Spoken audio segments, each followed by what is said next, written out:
You probably think of awareness as a feeling, a state of being. But what if I told you that to your brain, it's a machine? A biological device that can be systematically shut down, piece by piece, wire by wire. Welcome to the science for deep sleep. If this kind of calm exploration into the universe helps you unwind, consider liking the video and subscribing to the channel. And wherever you are right now, whether near an ocean, a forest, a city, or somewhere quiet in between, feel free to share where you're watching or listening from. We're not talking about philosophy here. We're not going to debate the soul or the ghost in the machine. We're stripping all of that away to look at the raw, brutal, and elegant mechanics your brain uses to turn out the lights. This isn't some gentle dimming switch.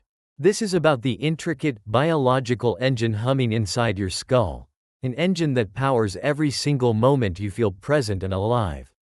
And like any engine, it has an off switch. In fact, it has several.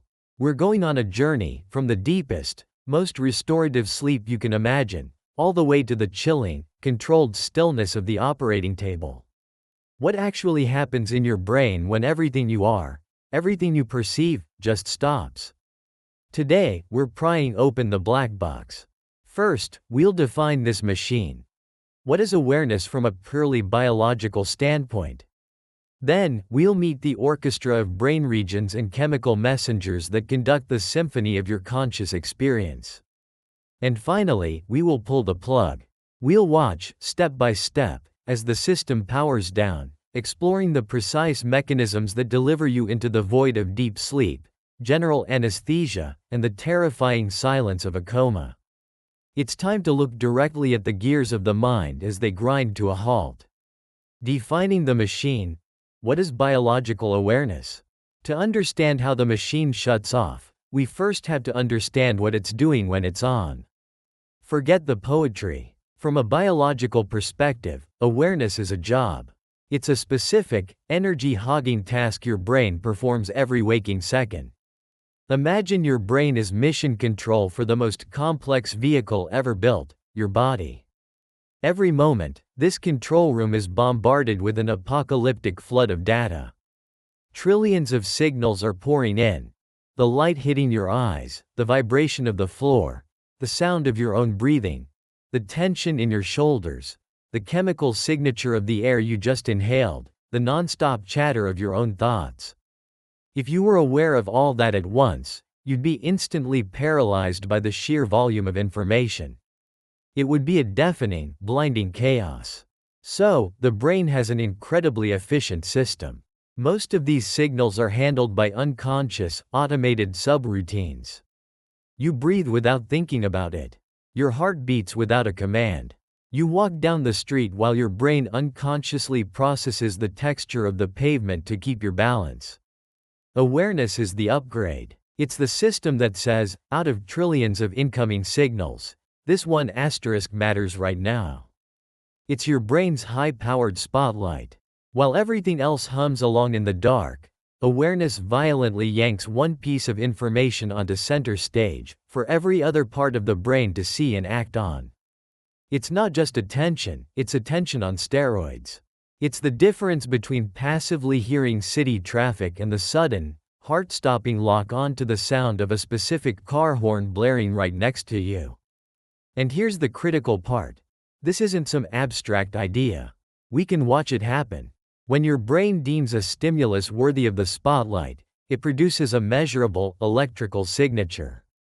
Using an EEG, scientists can see this unfold. Around 200 to 300 milliseconds after a stimulus hits your senses. Say, the light from a red apple hitting your retina. Something incredible happens. Neurons in your visual cortex begin to fire in perfect, synchronized harmony. They oscillate together at a high frequency, creating what are known as gamma waves. This isn't random noise. This is the hallmark of awareness. It's the brain screaming, in electrical language, I've got it.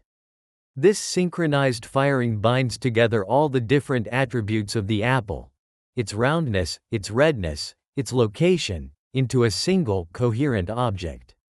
The raw sensation of red and round has been promoted to the conscious perception of, I see a red apple. This journey from raw data to conscious perception is a finely tuned process. Light from the apple hits your retina and is converted into an electrical signal. That signal zips to a deep brain structure we'll be talking about a lot, the thalamus.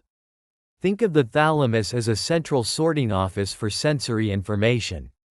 It's not a passive relay, it's a gatekeeper, deciding which signals are important enough to be passed up to the brain's main processing unit, the cerebral cortex. The thalamus takes that apple signal and forwards it, saying, "This looks important." The cortex then fires up those gamma waves, and poof, the apple enters your conscious reality. But this brings us to a crucial distinction. Awareness is not the same thing as consciousness. For a biologist, the difference is functional and clear. Awareness, as we've described it, is the fast process of selecting and perceiving something. It's that initial gamma wave spike. It's the brain saying, "Apple here now." Many animals, from birds to mammals, show this powerful form of awareness. They can lock their attention onto a threat or a food source with incredible speed. Consciousness is what comes next. It's more complex, more global. It involves not just seeing the apple, but knowing that you are seeing the apple. It's the addition of, I am aware of the apple. This higher-order state involves weaving that perception into the tapestry of your memories, your goals, and your sense of self. It's the ability to reflect on the experience and, crucially, to report it. Consciousness is when that spotlighted information is broadcast not just to your motor system so you can grab the apple, but to your language centers so you can say, "I see a red apple," and to your memory centers so you can think, "That reminds me of the apple pie my grandmother used to make." This distinction is vital. Awareness is the building block. Consciousness is the palace built from those blocks. And as we'll see, you can lose one without necessarily losing the other. But to lose awareness is to pull the foundation out from under the entire structure. Without the spotlight, there is nothing to be conscious of. So, the machine of awareness is a process, a ruthless filtering of reality, a synchronized blast of neural activity, and a gateway to the richer state we call consciousness. Now, let's meet the engineers who built and maintain it. The core components, the orchestra of awareness. To really get how awareness can be lost, we need to know the players. If awareness is a symphony, the brain isn't one instrument, it's a vast orchestra. If any one section fails, the entire performance can fall into silence. Let's walk through the concert hall. Our tour starts deep down in the most ancient part of our brain, the brainstem. Here we find a structure that is absolutely non-negotiable for consciousness. The reticular activating system, or RAS. The RAS isn't where awareness happens. Its job is much more fundamental. It is the master power switch for the entire brain. Think of the brain as a sprawling city. The cortex is where all the complex activity happens. The art galleries, libraries, and financial districts. But none of that matters if the city has no power. The RAS is the city's power plant. It constantly sends a stream of wake up signals throughout the brain, maintaining a state of arousal. It's what pulls you out of sleep and keeps your cortex alert. If you damage the RAS, the power plant goes offline. The result is immediate and catastrophic, coma. No matter how healthy the cortex is, it's plunged into darkness, unable to function because it isn't on. Now, with the power on, let's move upstairs to the thalamus. We've already met the thalamus as the grand central station of sensory info, but it's far more than a simple relay. It's a pair of egg-shaped structures in the center of your brain, and nearly everything you see, hear, and feel must pass through it before reaching the cortex. Smell is the famous exception. It takes a more direct route. The thalamus doesn't just forward information. It actively filters and prioritizes it in a process called sensory gating. It's a dynamic gatekeeper. More importantly, it's locked in a constant, chattering conversation with the cortex through thalamocortical loops. dense, bidirectional highways of neurons. This isn't a one-way street. The cortex tells the thalamus what to pay attention to, and the thalamus amplifies those signals while dampening others. This loop is the engine of attention.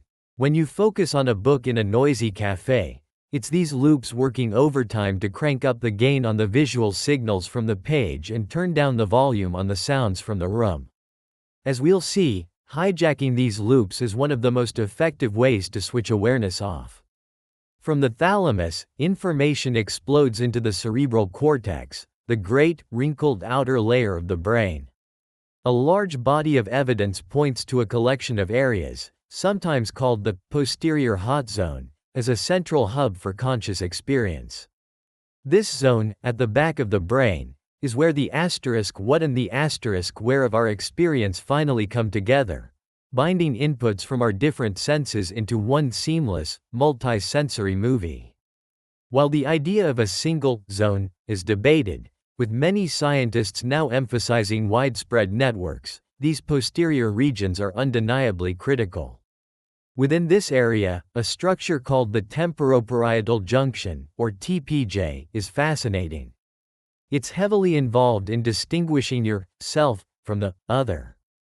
Damage here can lead to bizarre disorders like out-of-body experiences, where a person feels as if they are floating outside their own body. It's a terrifying reminder that our sense of being a unified self, inside our own head, is an active construction of the brain. Now let's move to the front, to the prefrontal cortex, or PFC. The PFC is often called the brain's CEO. While the posterior regions may create the asterisk content of your awareness, the PFC helps you manipulate that content. It directs your spotlight of attention. It holds information in your working memory, like remembering the start of this sentence so you can understand the end of it. And, crucially, the PFC is what allows you to report your experiences, connecting awareness to your higher cognitive functions. Finally, we arrive at the most mysterious character, the claustrum. The name means hidden away, and for good reason. It's an incredibly thin sheet of neurons tucked deep beneath the cortex. What makes the claustrum so tantalizing is its unique wiring. It's one of the most densely connected structures in the brain, talking to almost every region of the cortex. This has led to a fascinating hypothesis, championed by Francis Crick and Christoph Koch, that the claustrum might be the conductor of the orchestra of consciousness, synchronizing all the instruments to bind the sight of a rose, the smell of its perfume, and the feel of its thorns into a single percept. This idea remains highly debated. A 2014 case study showed that electrically stimulating the claustrum in a patient appeared to disrupt her awareness in a stunningly direct way. While this wasn't the definitive off switch some had hoped for, and the result has been difficult to replicate, the claustrum remains an area of intense research, a potential key to the integration of consciousness. So, we have our orchestra. The brainstem's power plant, the thalamus's gatekeeping loops, the cortex's integration zones and executive suites, and the claustrum's mysterious conductor. Now, let's see how they work together in larger networks. The networks, how the parts talk to each other. Having met the individual players, we need to understand how they talk to each other. Awareness emerges from the dialogue between vast and dynamic networks that connect these regions into functional supersystems. Two of these networks are absolutely central to the ebb and flow of awareness. First, let's explore one of the most influential ideas in the science of consciousness, the Global Workspace Theory, or GWT. Proposed by Bernard Baars, GWT uses the powerful analogy of a theater of consciousness. Imagine most of your brain's processing is like what happens backstage in a massive theater. Countless specialists, actors, stagehands, lighting crews, are all working in parallel, unconsciously. They're processing sensory info, regulating your heartbeat, accessing memories, all without disturbing the main show. According to GWT, Awareness is what happens when one piece of information gets selected from this backstage chaos and is broadcast onto a brightly lit stage, the global workspace. Once on stage, it becomes available to the entire audience, which is all the other specialist processes in the brain. This broadcasting allows for flexible, intelligent behavior. For example, when the image of a charging bowl is broadcast onto your global workspace, that information is simultaneously available to your fear centers, your memory centers, your planning centers, and your motor cortex to get your legs moving. The theory predicts that the neural correlate of awareness should be a moment of widespread, integrated brain activity, and that is precisely what we see. Anesthesia seems to break down this ability to broadcast information globally, effectively dimming the lights on the stage. The global workspace isn't a single spot, but a functional hub created by the dynamic interaction of the prefrontal cortex, parietal cortex, and the thalamus. Now, what happens when you're not focused on the outside world at all? When you're just sitting quietly, daydreaming, or worrying about the future? Brain imaging revealed a surprise. A specific network of brain regions becomes more active when we are at rest. This is the default mode network, or DMN. The DMN is your brain's inward-facing network. It's the seat of your internal world. It lights up when you recall a personal memory, envision the future, or think about yourself. The DMN is the narrator of your life, constantly constructing and maintaining your sense of self. Interestingly, the DMN often acts in opposition to networks that handle external attention. When you're deep in a task, the DMN deactivates. When you finish and let your mind wander, it roars back to life. This push and pull is fundamental to our experience. Losing awareness profoundly disrupts this network. In deep sleep or a coma, the coordinated activity within the DMN breaks down. The parts might still flicker, but they stop talking to each other in a meaningful way. Your inner narrator goes silent. That cohesive sense of you simply dissolves. So we have these massive networks, the global workspace for the outside world, and the default mode network for our inner world. They are two of the grandest symphonies the brain performs. Now, it's time to bring in the saboteurs and explore how they can silence this music. Turning out the lights, the mechanics of losing awareness. We've met the orchestra and learned their sheet music. Now for the main event. What happens when the show is over? We are now going to explore 3 distinct ways the lights go out: the gentle shutdown of deep sleep, the controlled demolition of general anesthesia, and the catastrophic failure of a coma. Part A. The nightly shutdown, deep sleep. Every night, billions of us willingly perform an act that looks terrifyingly like a descent into oblivion. Sleep is the most familiar form of lost awareness, but its mechanisms are a masterpiece of neurochemical engineering. The process begins long before your head hits the pillow. Throughout the day, as your neurons fire, they leave behind a chemical called adenosine. Adenosine steadily accumulates, acting like a sleep pressure gauge. The more adenosine, the higher the pressure, the sleepier you feel. Caffeine works by temporarily blocking adenosine receptors, tricking your brain into thinking the pressure is lower than it is. As evening approaches, melatonin enters the scene. Triggered by fading light, your pineal gland releases melatonin, which doesn't force you to sleep so much as it opens the gate, signaling that it's time to begin shutdown procedures. As you drift off, you descend through the stages of sleep. We're interested in the deepest stage, stage N3, or slow-wave sleep. This is physiological oblivion, where you are most disconnected from the world. So, what's happening in the brain? The primary mechanism is a fundamental change in the behavior of those thalamocortical loops. During wakefulness, the conversation between the thalamus and cortex is fast and complex. But in deep sleep, this conversation transforms. Under the influence of adenosine, thalamic neurons stop their rapid-fire chatter and adopt a slow, powerful, rhythmic bursting pattern, firing in unison about once per second. These are the slow waves. This slow oscillation is not a state of quiet, it's a state of occupation. The thalamus is essentially broadcasting a powerful, monotonous, busy signal throughout the cortex. This acts as a functional barrier, a shield that disconnects the cortex from the outside world. A sound in the room might still reach the thalamus, but it can't get through the gate. The line is busy. EEG scans show this takeover clearly, as the brain's fast waking rhythms are replaced by large, low-frequency delta waves. Simultaneously, the great networks of consciousness fall apart.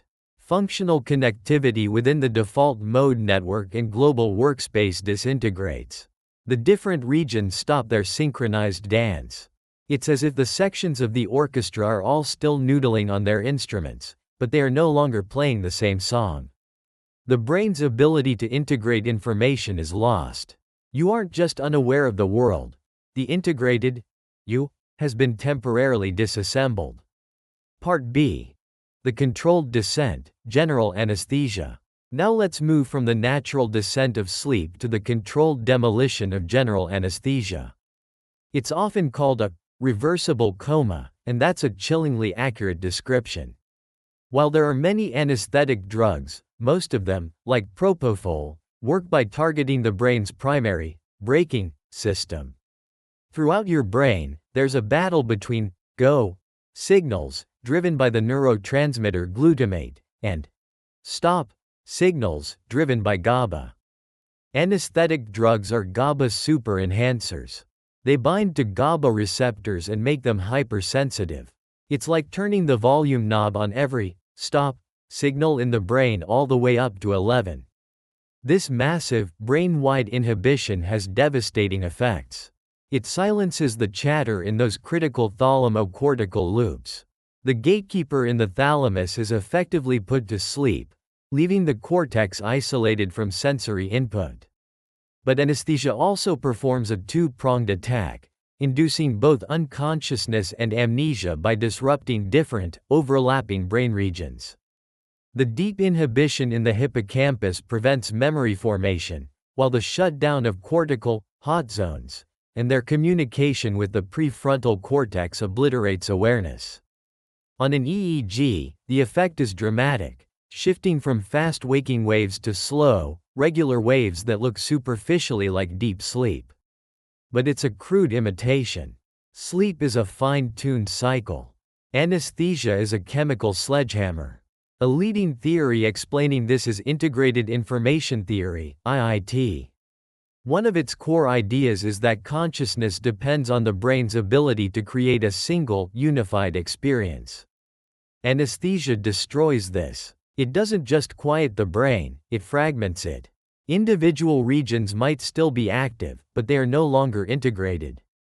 The system's capacity to generate integrated information plummets, and with it, consciousness evaporates.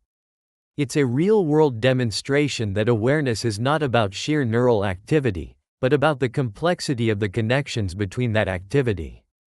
While the GABA glutamate story is the established, mainstream explanation, other more speculative theories exist.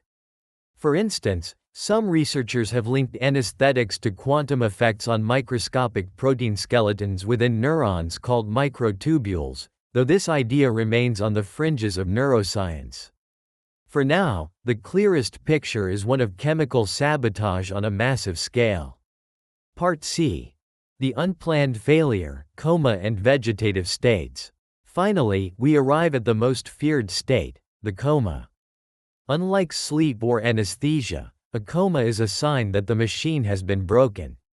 A coma is a state of unarousable unresponsiveness. The eyes are closed, there are no sleep-wake cycles, and the person cannot be woken.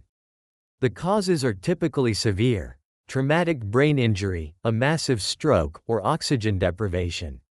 These insults cause a coma in two primary ways. First, by taking out the power plant. If an injury damages the reticular activating system in the brainstem, the master on switch is broken. The cortex may be intact, but it cannot be aroused. Second, through widespread, catastrophic damage to the cortex itself or the connections linking it to the thalamus. Here, the power plant might be running, but the city it's supposed to power has been leveled. There is not enough functional tissue left to sustain the integrated activity that awareness requires.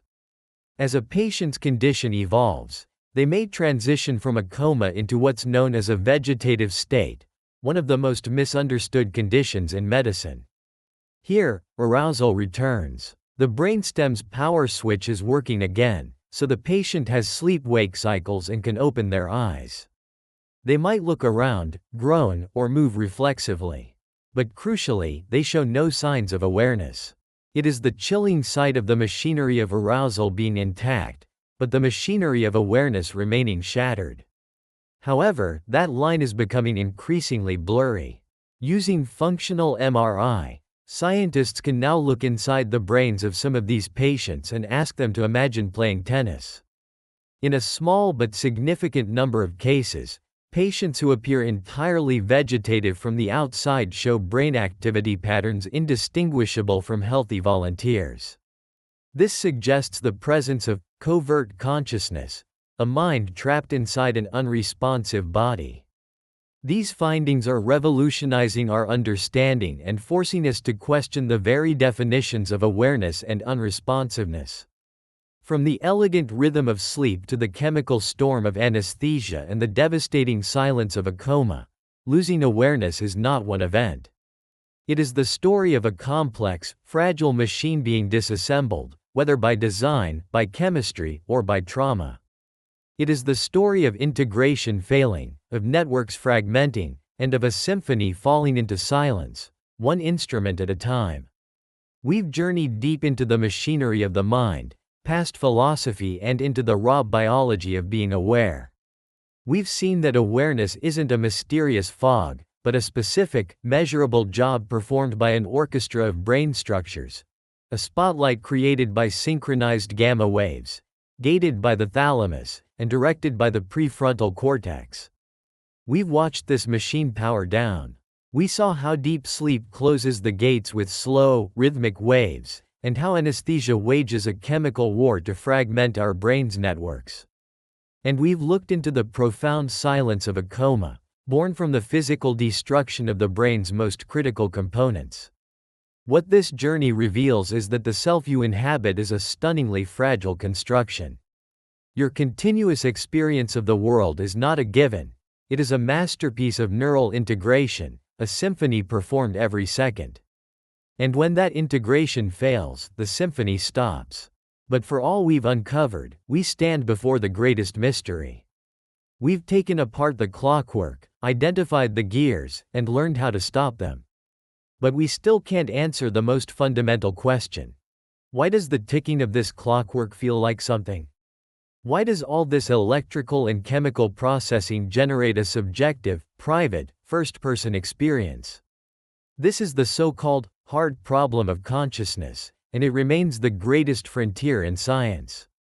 Understanding the biology of losing awareness isn't just academic. It helps us develop safer anesthesia, gives us tools to diagnose devastating disorders of consciousness, and offers a window into the nature of our own existence.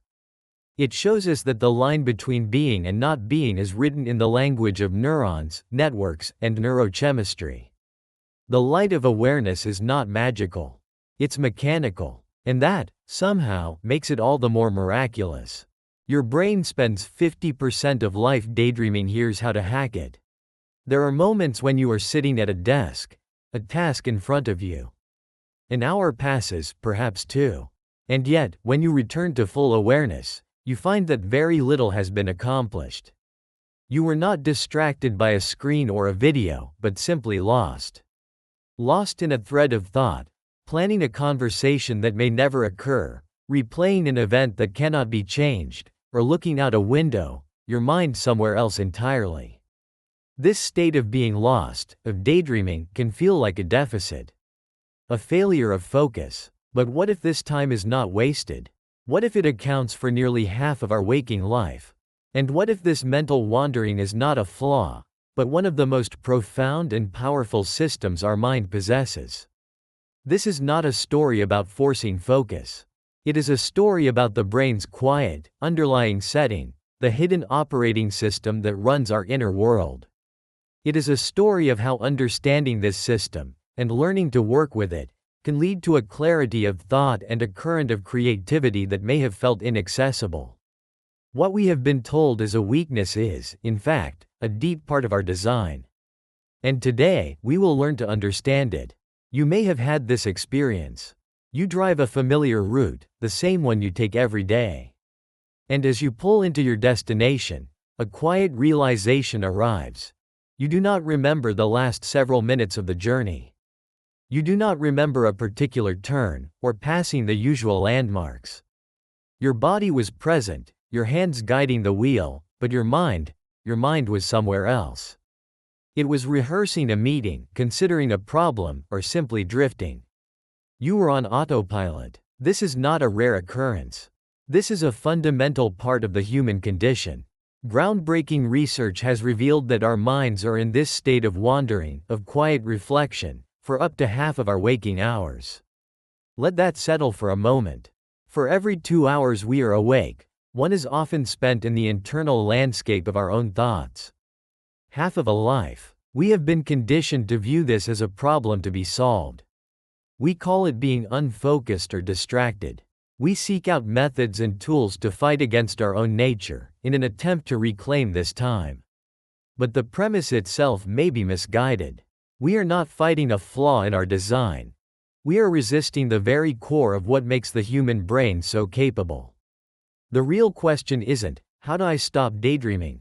The real question is, what is my brain actually doing during that time, and how can I learn to navigate it? The invisible architect of your reality. Before we can work with a system, we must first understand it. We need to look past the surface and meet the invisible architect that runs the quiet moments of your mind. For decades, neuroscientists held a simple assumption. When a person is not actively performing a task, like solving a problem or reading a map, their brain powers down.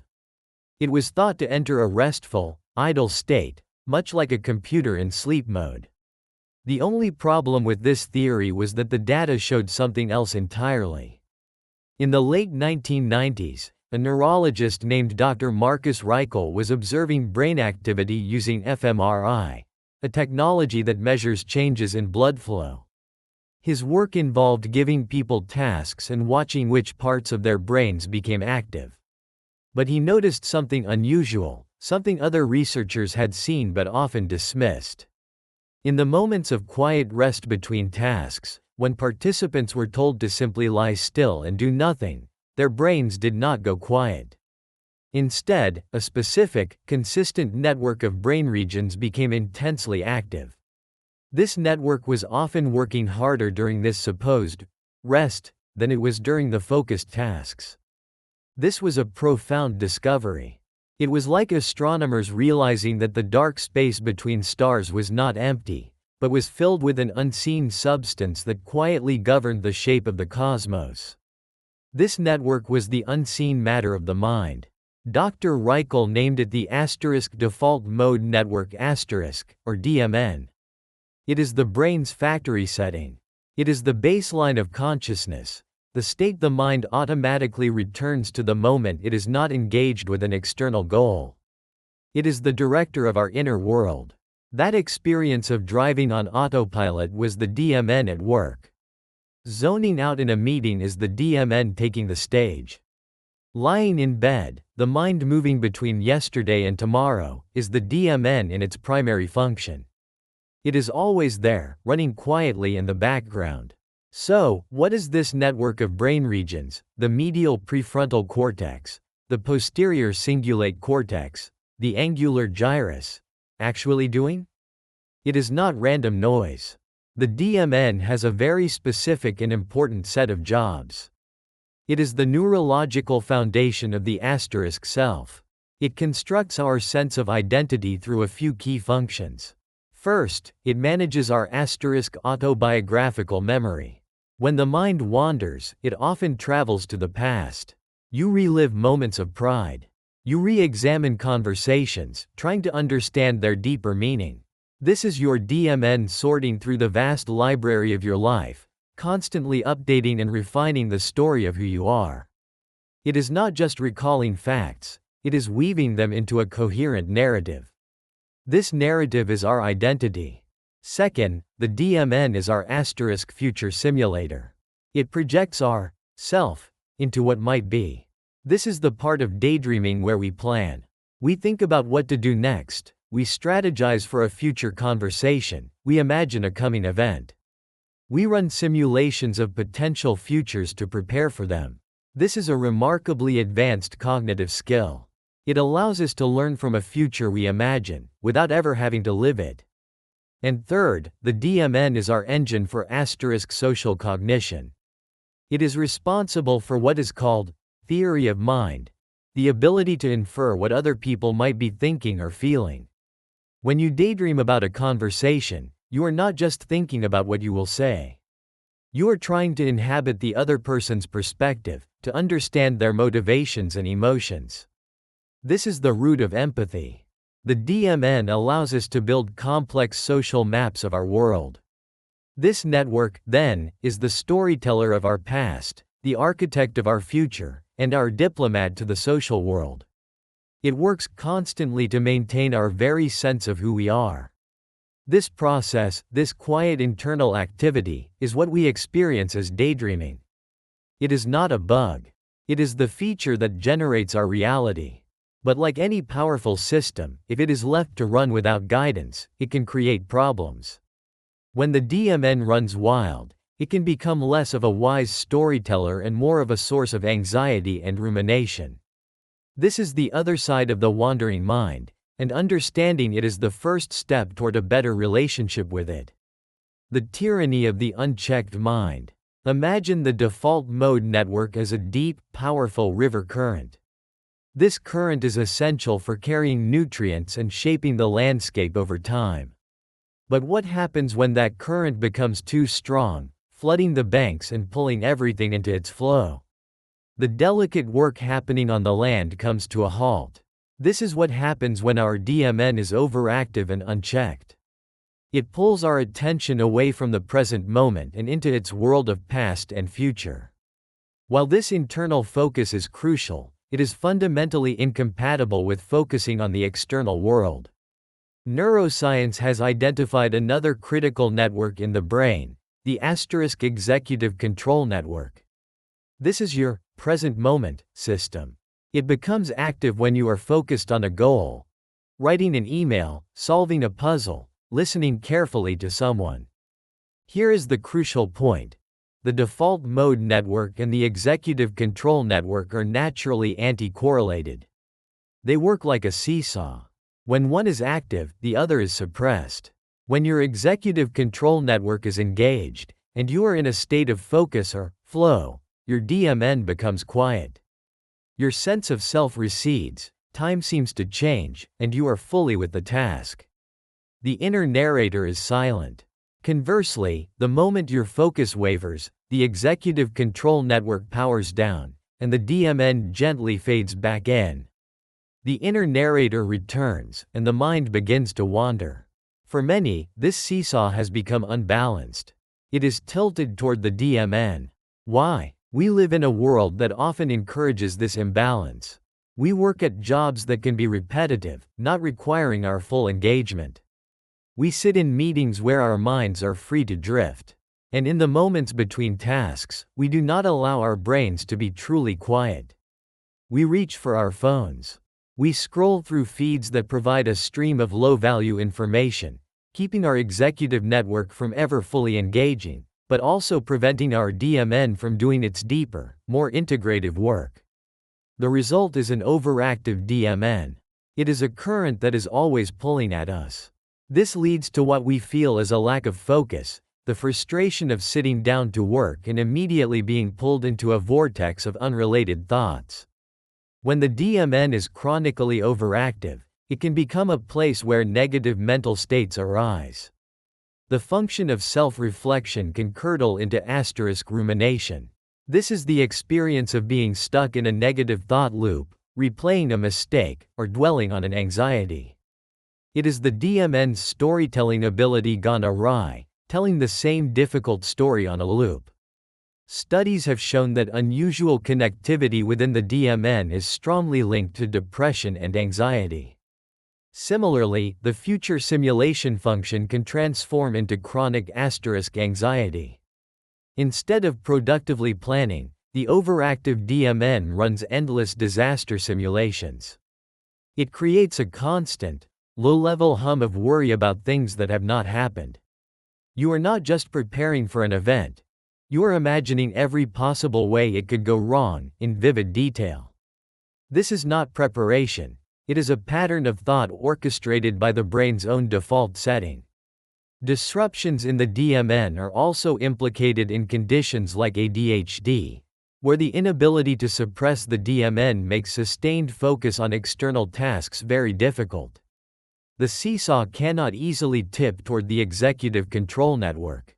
Furthermore, some of the earliest changes seen in Alzheimer's disease appear in the core regions of the DMN, which may help explain why a loss of memory and a fractured sense of self are such prominent symptoms. So, the problem becomes clear. We have this profoundly powerful network in our brains.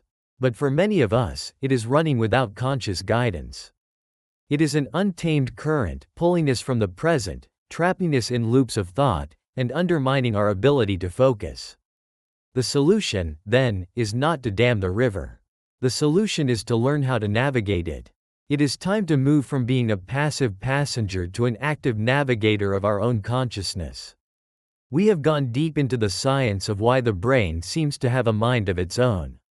We have uncovered the quiet network that runs the show, and we have seen how, when unchecked, it can affect our focus and well-being.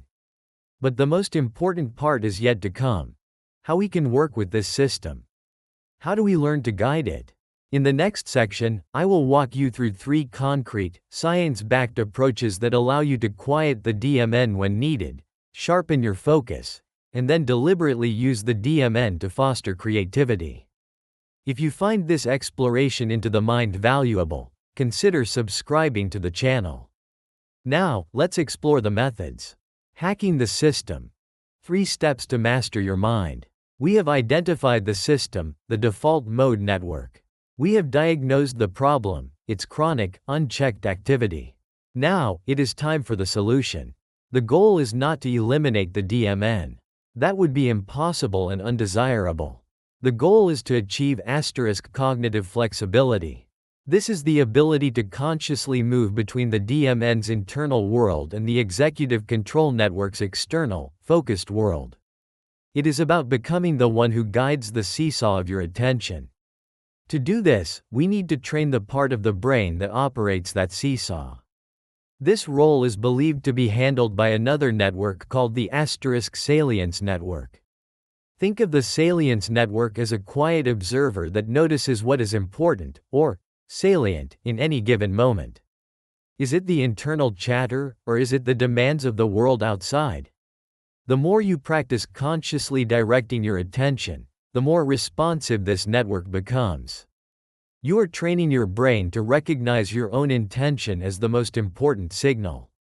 Here are 3 powerful ways to do this. Hack number 1. The art of intentional stillness. The single most powerful tool for learning to guide your DMN is mindfulness meditation.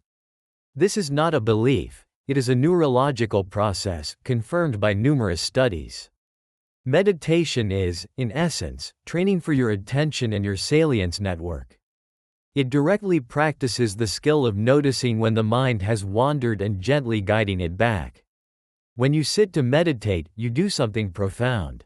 You deliberately disengage from external tasks, which would normally cue the DMN to take over. But then, you introduce a simple instruction.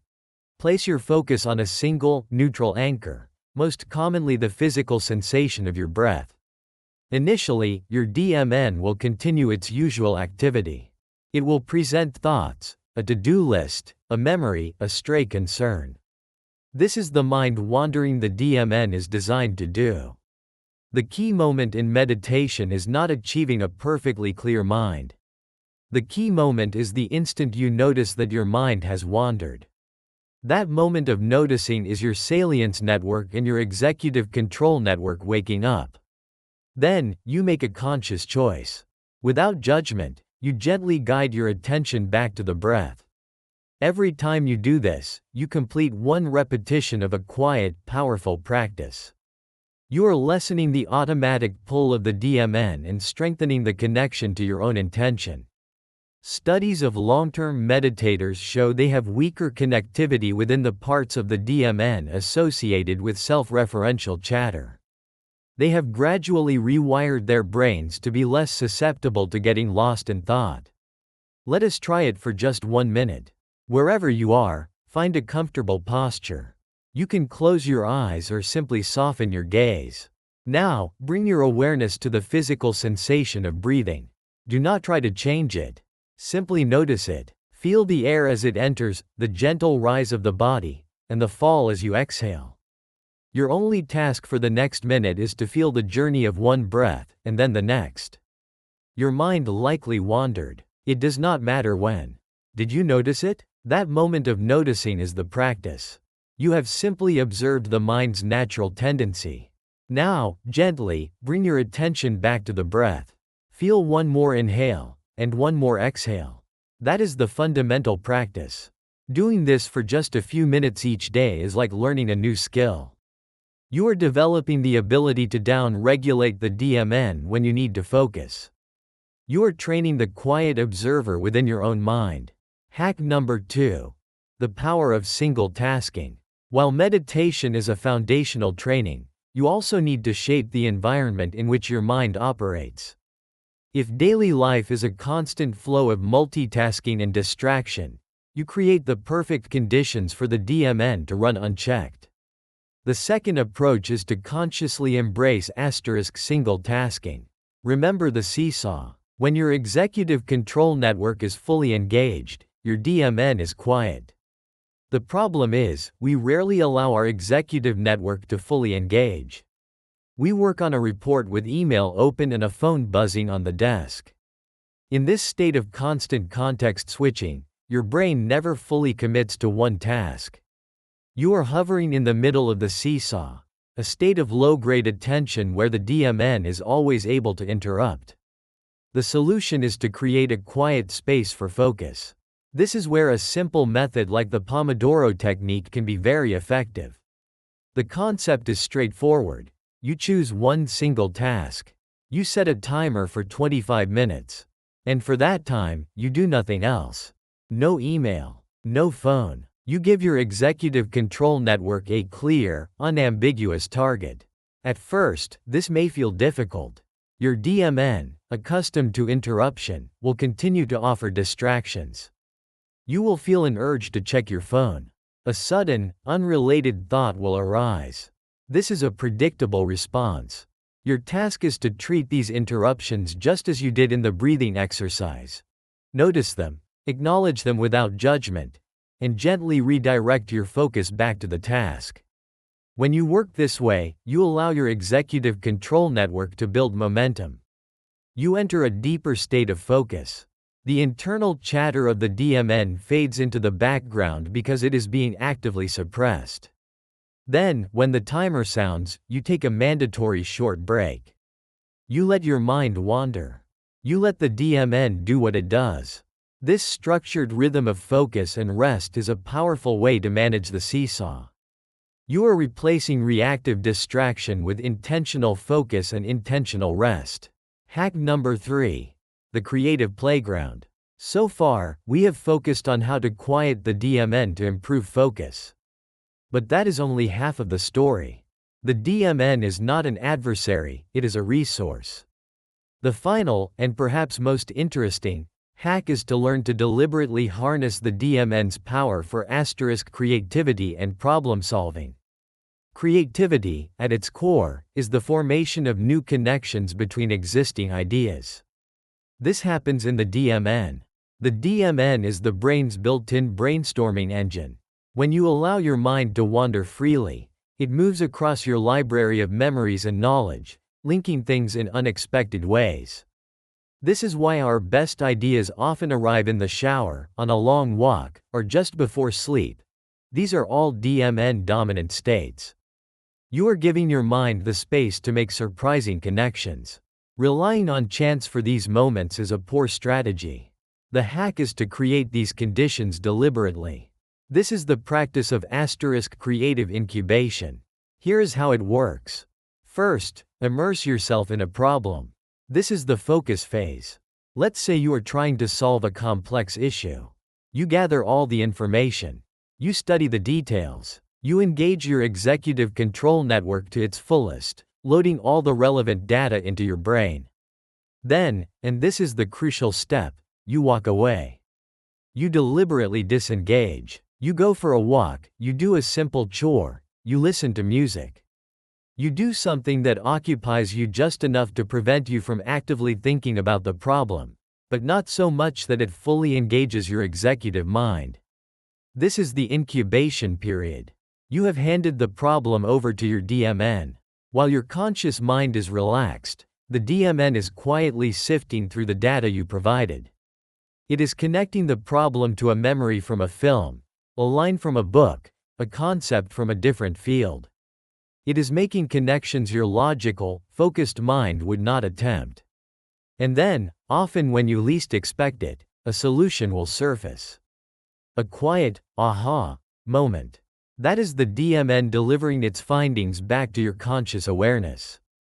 It is a collaboration between your brain's two most powerful networks. We have to learn to trust this process. The next time you feel stuck on a problem, do not simply push harder. Instead, focus intensely, then deliberately step away and let your mind wander. Schedule, do nothing, time into your day. This is not wasted time. It is some of the most productive and creative work you can do.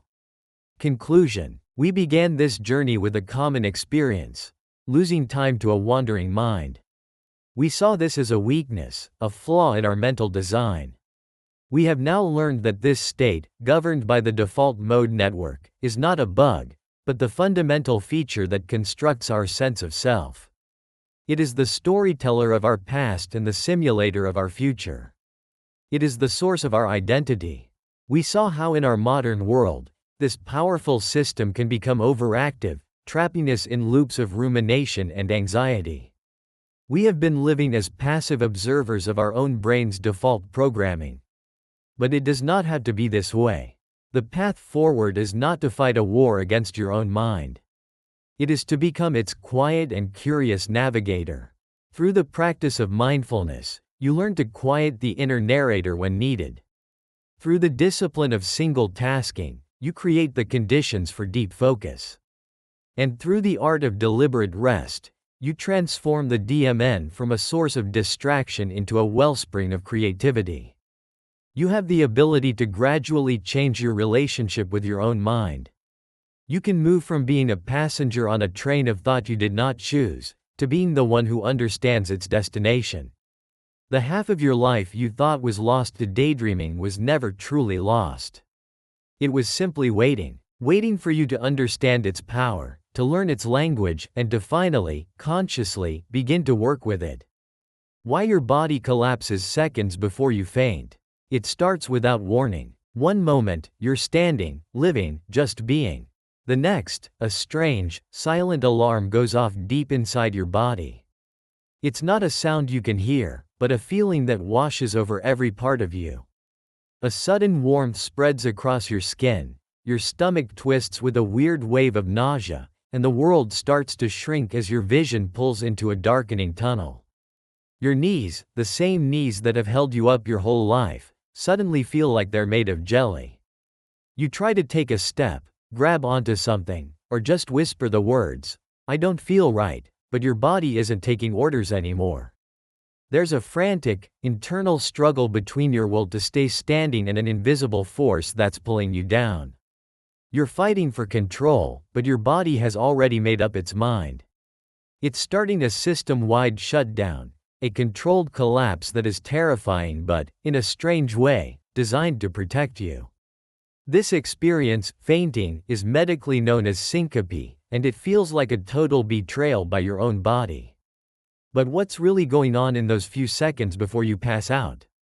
What is this internal battle where your mind is screaming to stay conscious while your body is hitting the off switch? This isn't just a glitch. It's a complex, high-stakes drama that plays out in moments. Today, we're going to dissect those seconds.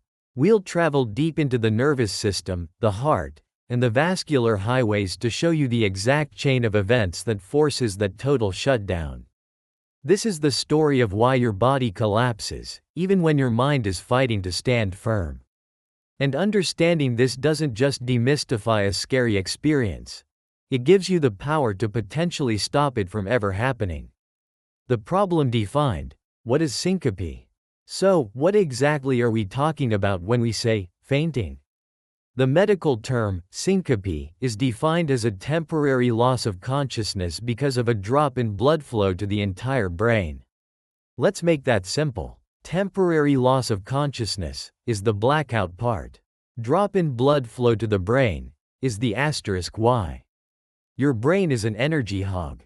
It makes up only about 2% of your body weight but demands around 20% of your total oxygen supply. It runs on a constant, steady river of oxygenated blood. If that river slows to a trickle, even for just a few seconds, the brain makes a tough call. It can't run without fuel, so it shuts down its most complex and energy-draining process, consciousness itself. A true faint comes on fast, lasts for a short time, and then you wake up on your own, feeling more or less back to normal. This makes it different from other states of unconsciousness like a coma or a seizure. And fainting is incredibly common. It's responsible for up to 3.5% of all emergency room visits, and nearly a third of us will faint at least once in our lifetime. It can happen to anyone, at any age. While some fainting is linked to serious heart or neurological conditions, the vast majority is what's called reflex syncope. And the undisputed king of that category is vasovagal syncope. This is the common faint, making up as many as half of all cases.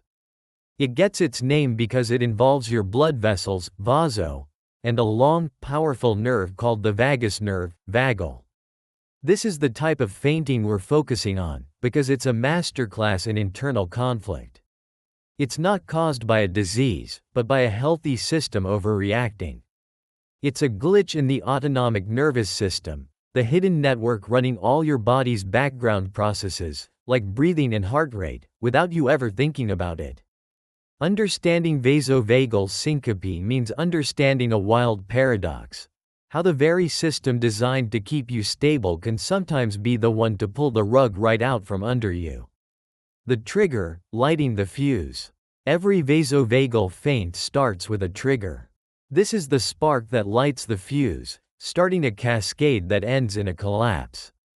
The triggers themselves are all over the place and can seem random, but they all do one thing. They stress out your body's autonomic nervous system. First, you've got emotional or psychological triggers. Think high-emotion situations. The sight of blood, intense fear, extreme anxiety, or even sudden bad news can all kick off the process. Imagine you're about to get a shot. Your logical brain knows you're perfectly safe, but a more primal part of your brain that handles emotion sees a threat. This emotional hub has a direct hotline to the brainstem, the command center for your autonomic nervous system. In response to that needle, a scary movie, or shocking news, it sends out a panic signal, and the internal battle begins. Next up is orthostatic stress. Ortho means upright, and static means still. This trigger is all about the simple physics of standing. When you're lying down, gravity's pull on your blood is no big deal. But the moment you stand up, gravity starts pulling blood down into your legs and belly. We're talking about 500 to 1,000 milliliters of blood shifting south. This is called venous pooling. With all that blood hanging out in your lower body, there's less returning to your heart. Less blood coming in means less blood can be pumped out, which can cause your blood pressure to dip. Normally, your body adjusts for this instantly. But if you're standing for a long time, especially with your knees locked, that pulling gets worse and puts a real strain on your body's ability to keep blood flowing up to your brain. Finally, there are situational triggers, which are often tied to your physical state or your environment. Dehydration is a huge one. When you're dehydrated, you have less blood volume to start with, so your system has less of a buffer. Heat is another classic trigger. When you're hot, your blood vessels widen to help you cool off, but this makes it even easier for blood to pool in your lower body. Other triggers can be really specific, like a bout of intense coughing, urinating, or even swallowing. Each of these can stimulate nerve pathways that all lead back to the same control system, and any one of them can start the vasovagal response. No matter the trigger, its job is the same. It creates a physiological stress that your autonomic nervous system has to answer. And that answer is where the fight really begins. The internal battle, sympathetic versus parasympathetic. This is where it all goes down. This is the core conflict, a war waged between two opposing sides of your autonomic nervous system, the sympathetic system and the parasympathetic system. Just think of them as the gas pedal and the brake pedal for your body. Part A. The initial response, fight or flight. When a trigger hits, whether it's the sight of a needle or just standing for too long, the first system to jump into action is your sympathetic nervous system. This is your fight or flight system, the gas pedal. Its job is to get your body ready for action, now. Pressure sensors in your arteries, called baroreceptors, notice that blood pressure is dropping as blood pools in your legs. They shoot a message to the brainstem. Pressure is falling. Do something. The brainstem responds by slamming on the sympathetic gas pedal. It floods your system with adrenaline. This has immediate, body-wide effects. Your heart starts beating faster and harder, trying to pump more blood to make up for the shortfall. At the same time, blood vessels in less important areas, like your skin and stomach, are told to tighten up. This vasoconstriction is a smart move. It redirects blood away from the non-essentials and toward the critical organs, the heart and, most importantly, the brain. You might feel your heart pounding or your skin get cool and clammy. This is your body fighting. It has correctly found a problem, falling blood pressure, and is launching a powerful defense to keep you upright and conscious. For a few moments, it works. Part B. The paradoxical command, the vagus nerve's betrayal. In a normal situation, that adrenaline surge would be enough. Blood pressure would stabilize and you'd move on. But in someone prone to fainting, this is where something goes completely wrong. The intense fight response backfires. And now, the brake pedal, the parasympathetic system, makes its dramatic and disastrous entrance. The star player here is a single, massive nerve, the vagus nerve. It wanders all the way from the brainstem down to the heart, lungs, and gut. Its main job is to promote rest and digest, slowing the heart and calming things down. It's the natural balance to the frantic energy of the sympathetic system. In a vasovagal faint, the vagus nerve doesn't just tap the brakes, it stomps on them with everything it has. Why? One of the leading theories points to something called the Bezold-Jarisch reflex. This reflex is believed to start with special sensors in the walls of the heart. The theory goes that the sympathetic system is making the heart beat hard and fast, but because blood is pooled in the legs, the heart's chambers are relatively empty. These sensors in the underfilled, hard-pumping heart get confused. They sense this strange combination and send a panic signal up the vagus nerve to the brain. The message is supposed to be protective, essentially saying, the heart is overworking on an empty tank. This is dangerous. Slow everything down so it has time to fill. The brainstem gets this panicked message and agrees, but its response is completely over the top. It misinterprets the situation as a catastrophe requiring a full system shutdown. Part C. The collapse command in action. The result of this massive vagal nerve signal is devastating for your blood pressure. Two things happen at once. First, the vagus nerve hits the heart's natural pacemaker with a chemical command to slow way down. Your heart rate, which was just racing, suddenly plummets. This is called bradycardia. It can drop from 90 beats per minute to 40 or even lower in just a few seconds. At the exact same time, the brainstem pulls the plug on the sympathetic signals that were telling your blood vessels to stay tight. In their place, the overpowering parasympathetic signal causes massive, body-wide vasodilation. The blood vessels, especially in your legs and abdomen, suddenly go completely slack. This combination is the absolute perfect storm for a collapse. You've got a heart that's suddenly beating incredibly slowly, and blood vessels that are now wide open, offering zero resistance. The immediate effect is a massive, sudden crash in your blood pressure. The blood that was barely being held in your upper body now drains downwards, pulled by gravity into the newly opened reservoir of your lower body. The internal battle is over. The parasympathetic system has won, and the price is a system-wide failure to maintain pressure. Your conscious mind is still there, aware that something is terribly wrong, but you are now just a passenger in a machine that is actively shutting itself down. The shutdown sequence. How the brain goes offline. The battle is lost, and your blood pressure is in free fall. The final act of this drama now takes place in the brain. The collapse command has been given, and your body's systems begin to shut down in a chilling, predictable order.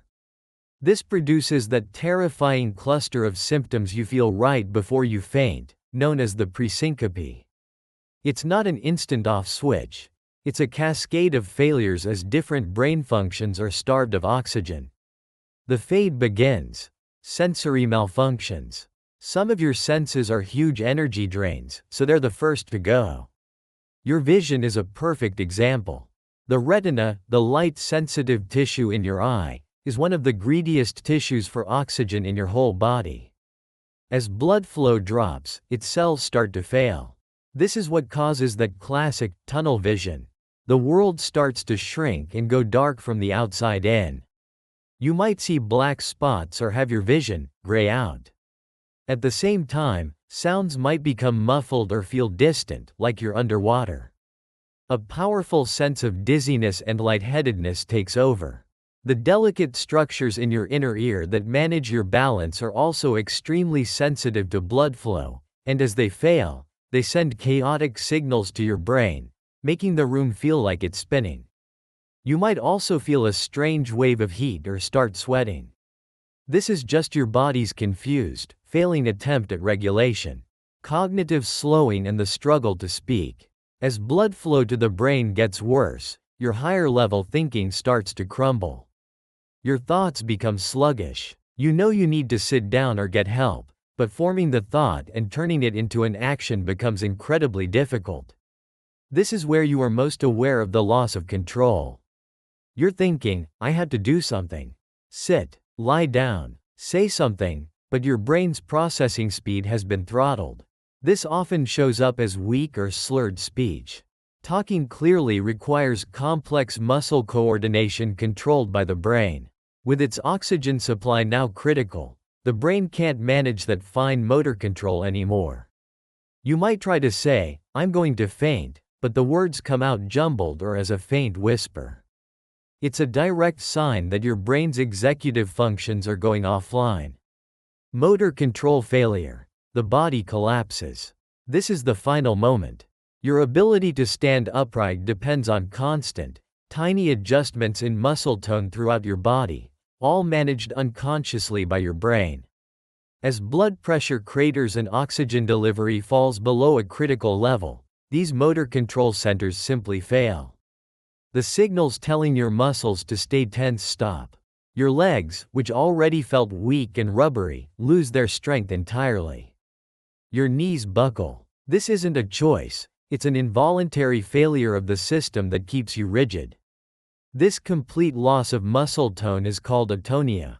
It is the physical moment of collapse, the body crumpling as the brain decides it can no longer afford the energy to fight gravity.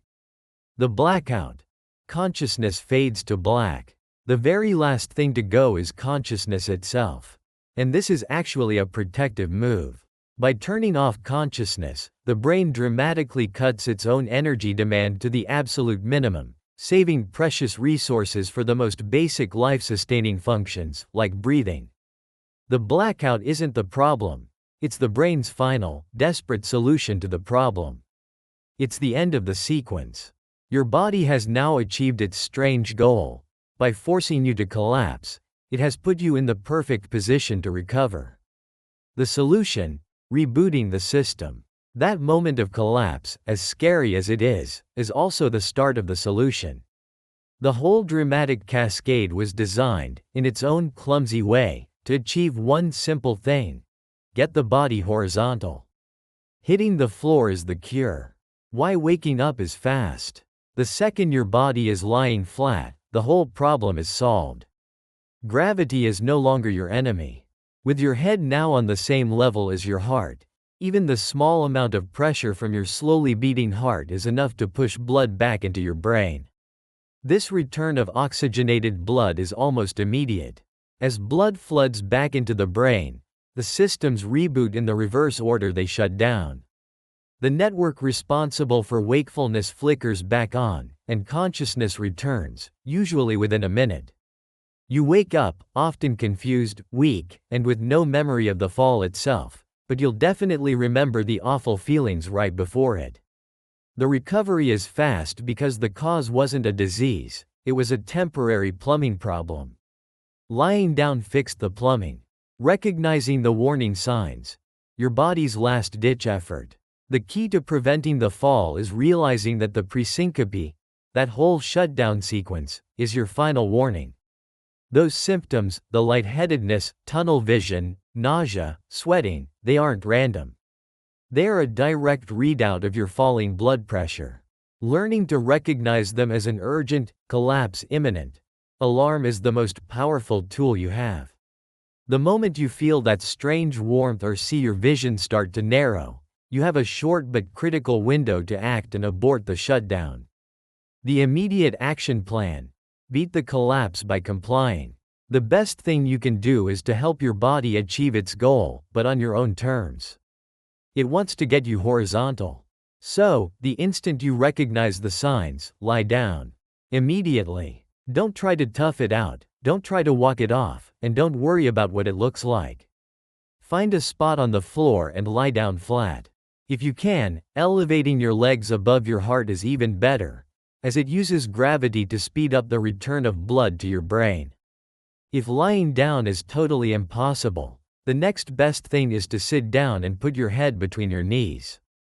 This lowers your head, making it easier for your heart to get blood there.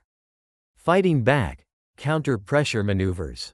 If you can't sit or lie down right away, there are things you can do to fight back. These are called physical counter pressure maneuvers, and they work by physically squeezing blood out of your lower body and back up toward your heart. One of the best is leg crossing and tensing. Cross one leg over the other and squeeze every muscle in your legs, your butt, and your abdomen as hard as you can. This acts like a manual pump to force blood upward. Another is the hand grip. Clench your fists or hook your fingers together and try to pull them apart. Tensing the large muscles of your arms and shoulders also helps to raise your blood pressure. These moves are an emergency intervention, your way of jumping into the internal battle to boost your blood pressure and keep your brain online long enough to get to a safe position. Conclusion. The journey from feeling a little off to a full-on collapse is an incredible physiological story. It starts with a trigger that puts your body on high alert. Your fight or flight system tries to hold things together, but then, in a critical miscalculation, your own calming system overreacts.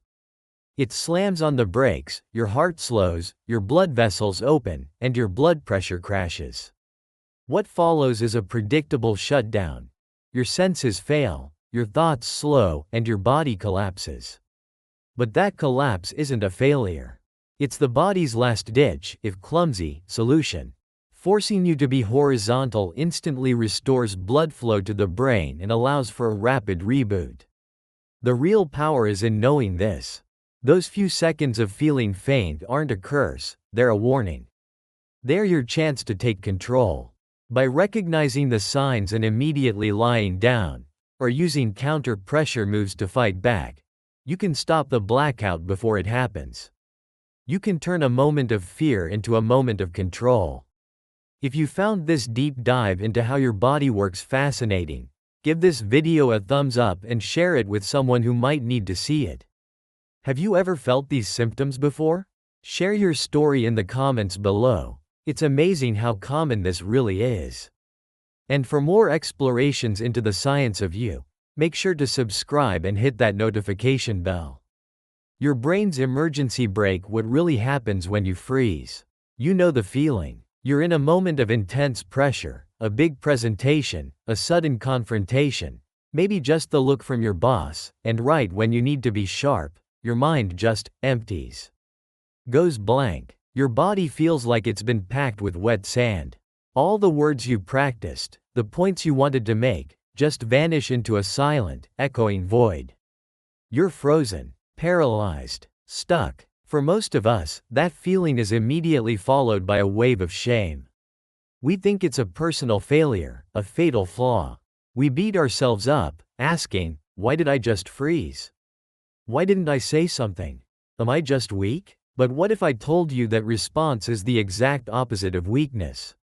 What if, in that moment of total stillness, your body was running one of its most ancient and powerful survival programs? What if this isn't a failure at all, but a feature? This is your brain pulling the emergency brake. It's what happens when the famous fight or flight options are off the table, and a much deeper, more primitive system takes over. Today, we're not just going to talk about feeling frozen. We're going to look at the raw physiology of what's happening in your body, step by step, as it initiates a system shut down to protect you from being overwhelmed. This is the story of what really happens when you freeze. The incomplete story of fight or flight. From day one, we're all taught the same simple story about stress, fight or flight. A predator shows up, you either fight it or you run. It's a heroic narrative, full of action and courage. And it's absolutely true, to a point. When your brain senses a threat, it can trigger a flood of hormones like adrenaline to get you ready for incredible feats of strength and speed. Your heart pounds, blood rushes to your muscles, and your senses go into overdrive. That's your sympathetic nervous system, the body's gas pedal, revving the engine for action. But that story is dangerously incomplete. It leaves out a huge part of our survival toolkit. What happens when the threat isn't something you can fight or outrun? What if it's a trap you can't escape? An abusive boss, a public humiliation, a situation where fighting or fleeing would only make things worse. In those moments, your nervous system has other options. Beyond fight and flight, there's freeze. And beyond that, there are even deeper responses like trying to appease the threat, which some call fawn, or a full collapse. While they're all important, today we're focusing on that pivotal, silent moment of paralysis, the freeze. The freeze response gets ignored because it's quiet. It's passive. It looks like you're doing nothing. And in a culture that worships action, doing nothing is easily mistaken for cowardice. We judge ourselves for freezing because we've only been told about fighting or running. That misunderstanding is a huge source of shame. We think we failed a test, when our body was actually just choosing a different strategy from a much bigger menu of options. Scientists call this menu the defense cascade. It's a continuum of automatic defenses your nervous system deploys based on the threat. Your nervous system isn't a simple on-off switch. Think of it like a sophisticated automatic transmission. It doesn't just have drive and reverse. It has different gears for different situations. There's a gear for climbing a hill, fight, a gear for the highway, flight, and a gear for when the road is totally blocked and the engine is screaming. That gear is the emergency brake, the freeze. It's a state of hypervigilant stillness, where the body and brain pause everything to gather more information and prepare for the next move. Understanding this is the first step in moving from self-blame to self-compassion. Your body didn't fail you. It made a calculated, evolutionary choice. The brain's threat detector and the two-footed stop.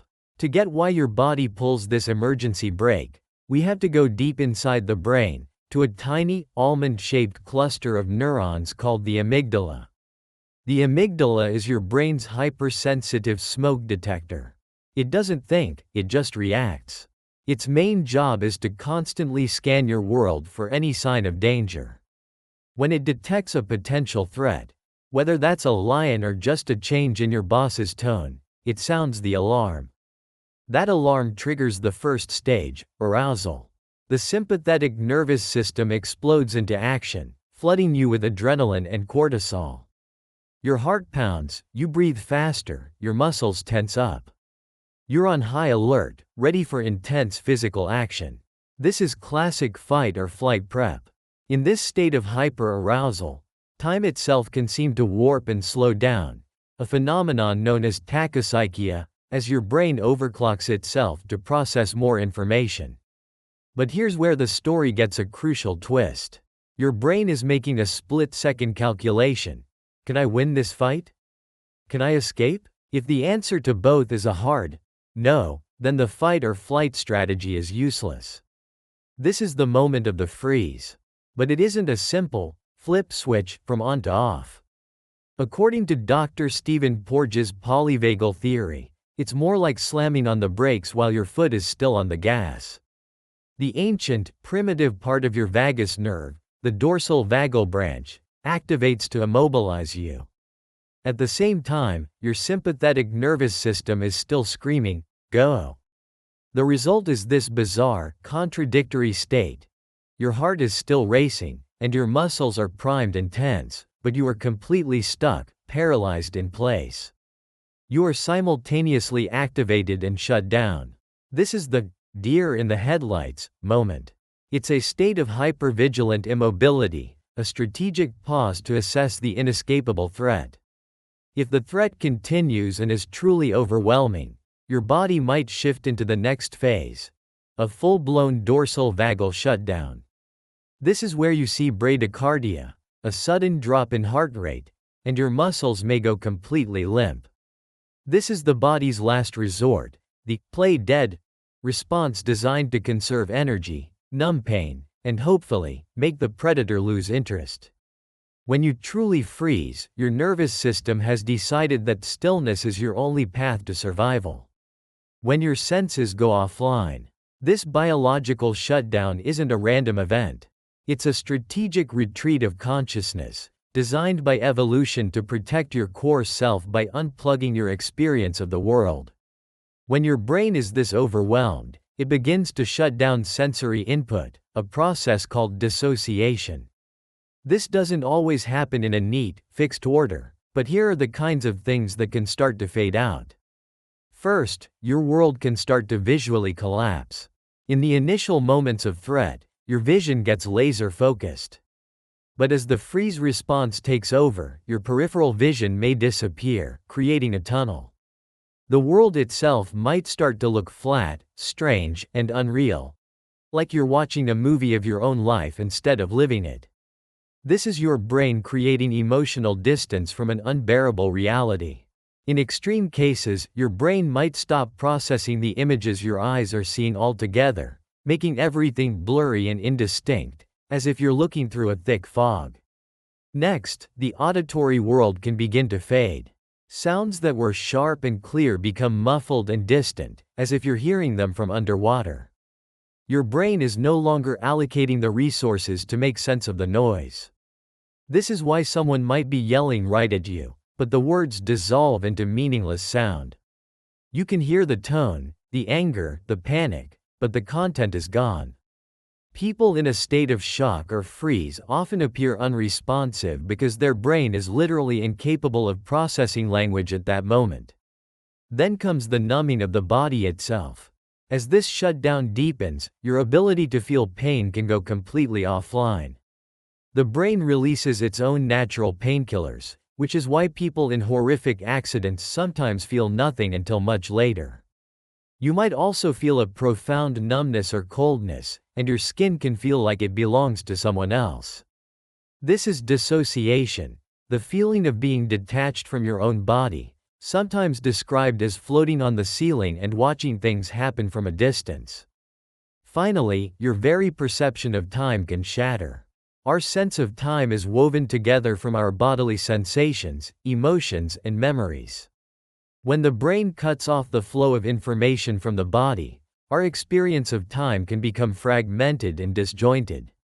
You might experience time as a series of frozen snapshots with no connection between them. Or you might experience lost time, coming out of a freeze to find that minutes or even hours have passed without any memory of them. The brain simply stopped recording. This is the ultimate survival hack. Your brain has placed your consciousness in a timeless, senseless void to wait for the thread to pass. Evolutionary genius, not a personal flaw. Now that we've walked through this chilling sequence, let's reframe it. What we just described isn't a broken system. It's a system that is working perfectly. This isn't a glitch, it's a brilliant piece of evolutionary programming. You can see the freeze response all across the animal kingdom. An opossum plays dead, its heart rate slowing, hoping a predator loses interest. A gazelle, finally caught by a lion, goes limp. This state, tonic immobility, reduces pain and offers a slim chance of escape if the predator gets distracted. Our freeze response is a remnant of this exact same primal strategy. The problem is, our modern world throws threats at us that our ancient brains weren't built for.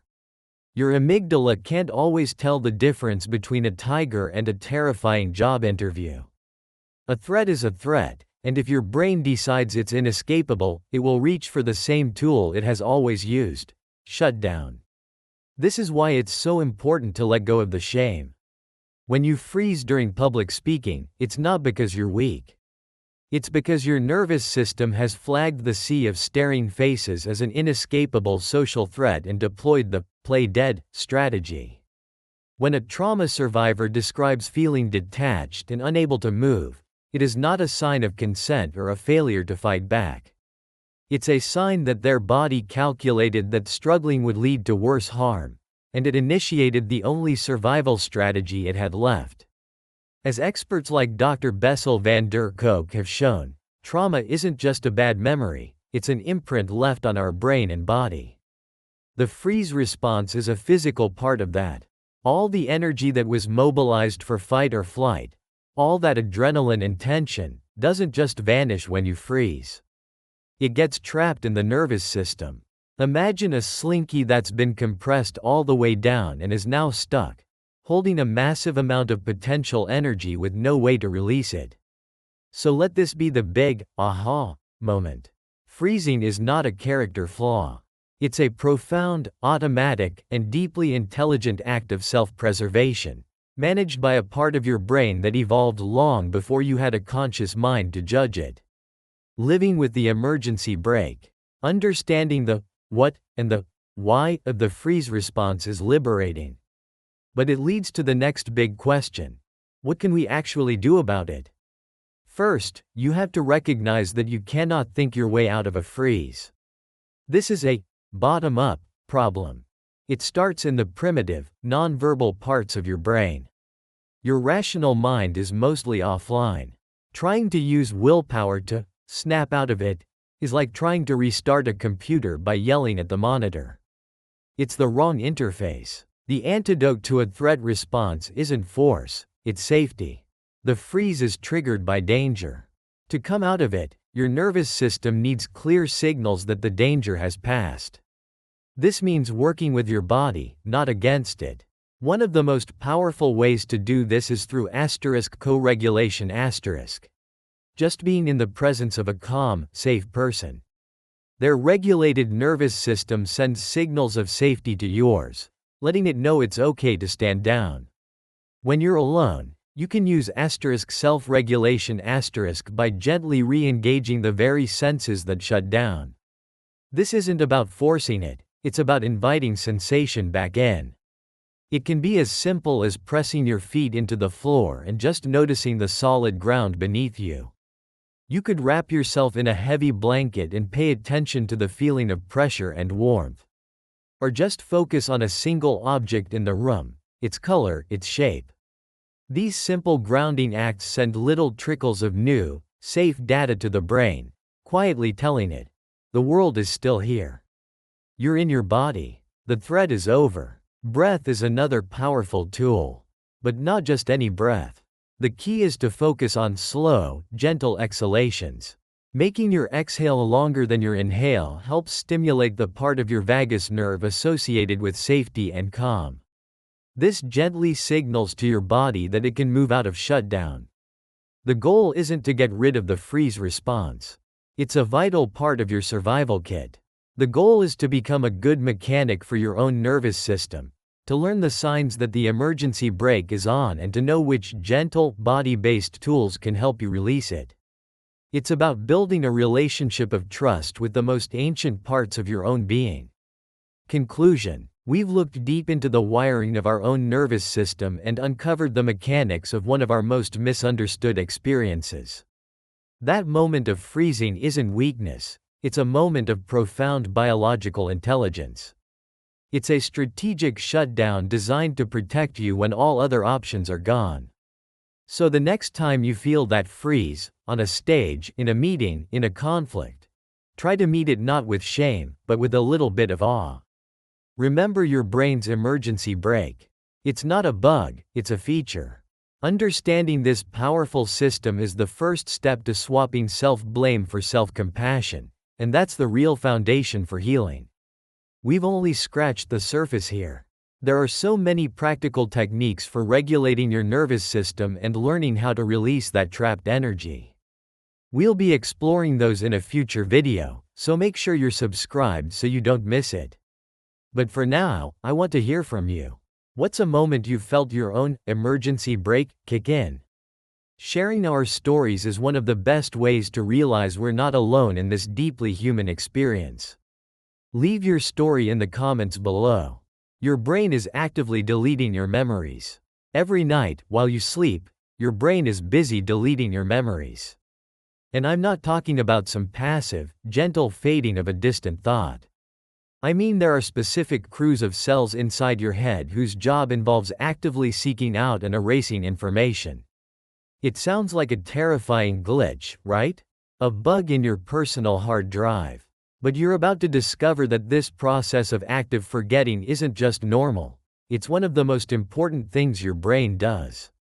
We'll explore why your brain has a dedicated demolition team for your own memories and, more shockingly, why without it, you couldn't learn, grow, or even survive. This isn't a story about a malfunction. This is a story about a hidden superpower you never knew you had. The illusion of a perfect memory. Let's start with a feeling we've all had. That cold pang of frustration when a precious memory slips through your fingers. You're trying to recall the exact shade of a sunset from a perfect vacation, the sound of a loved one's laugh, or some specific advice your grandfather gave you years ago. You know it's in there, but the file feels corrupted. The details are fuzzy, the edges blurred. Or worse, it's just gone. This experience leads us to a deeply ingrained desire for a perfect memory. We imagine our mind as a vast, flawless library or a high-definition video camera, recording every moment with perfect fidelity. We think forgetting is a sign of failure, a clumsy librarian losing a book or a bad sector on a hard drive.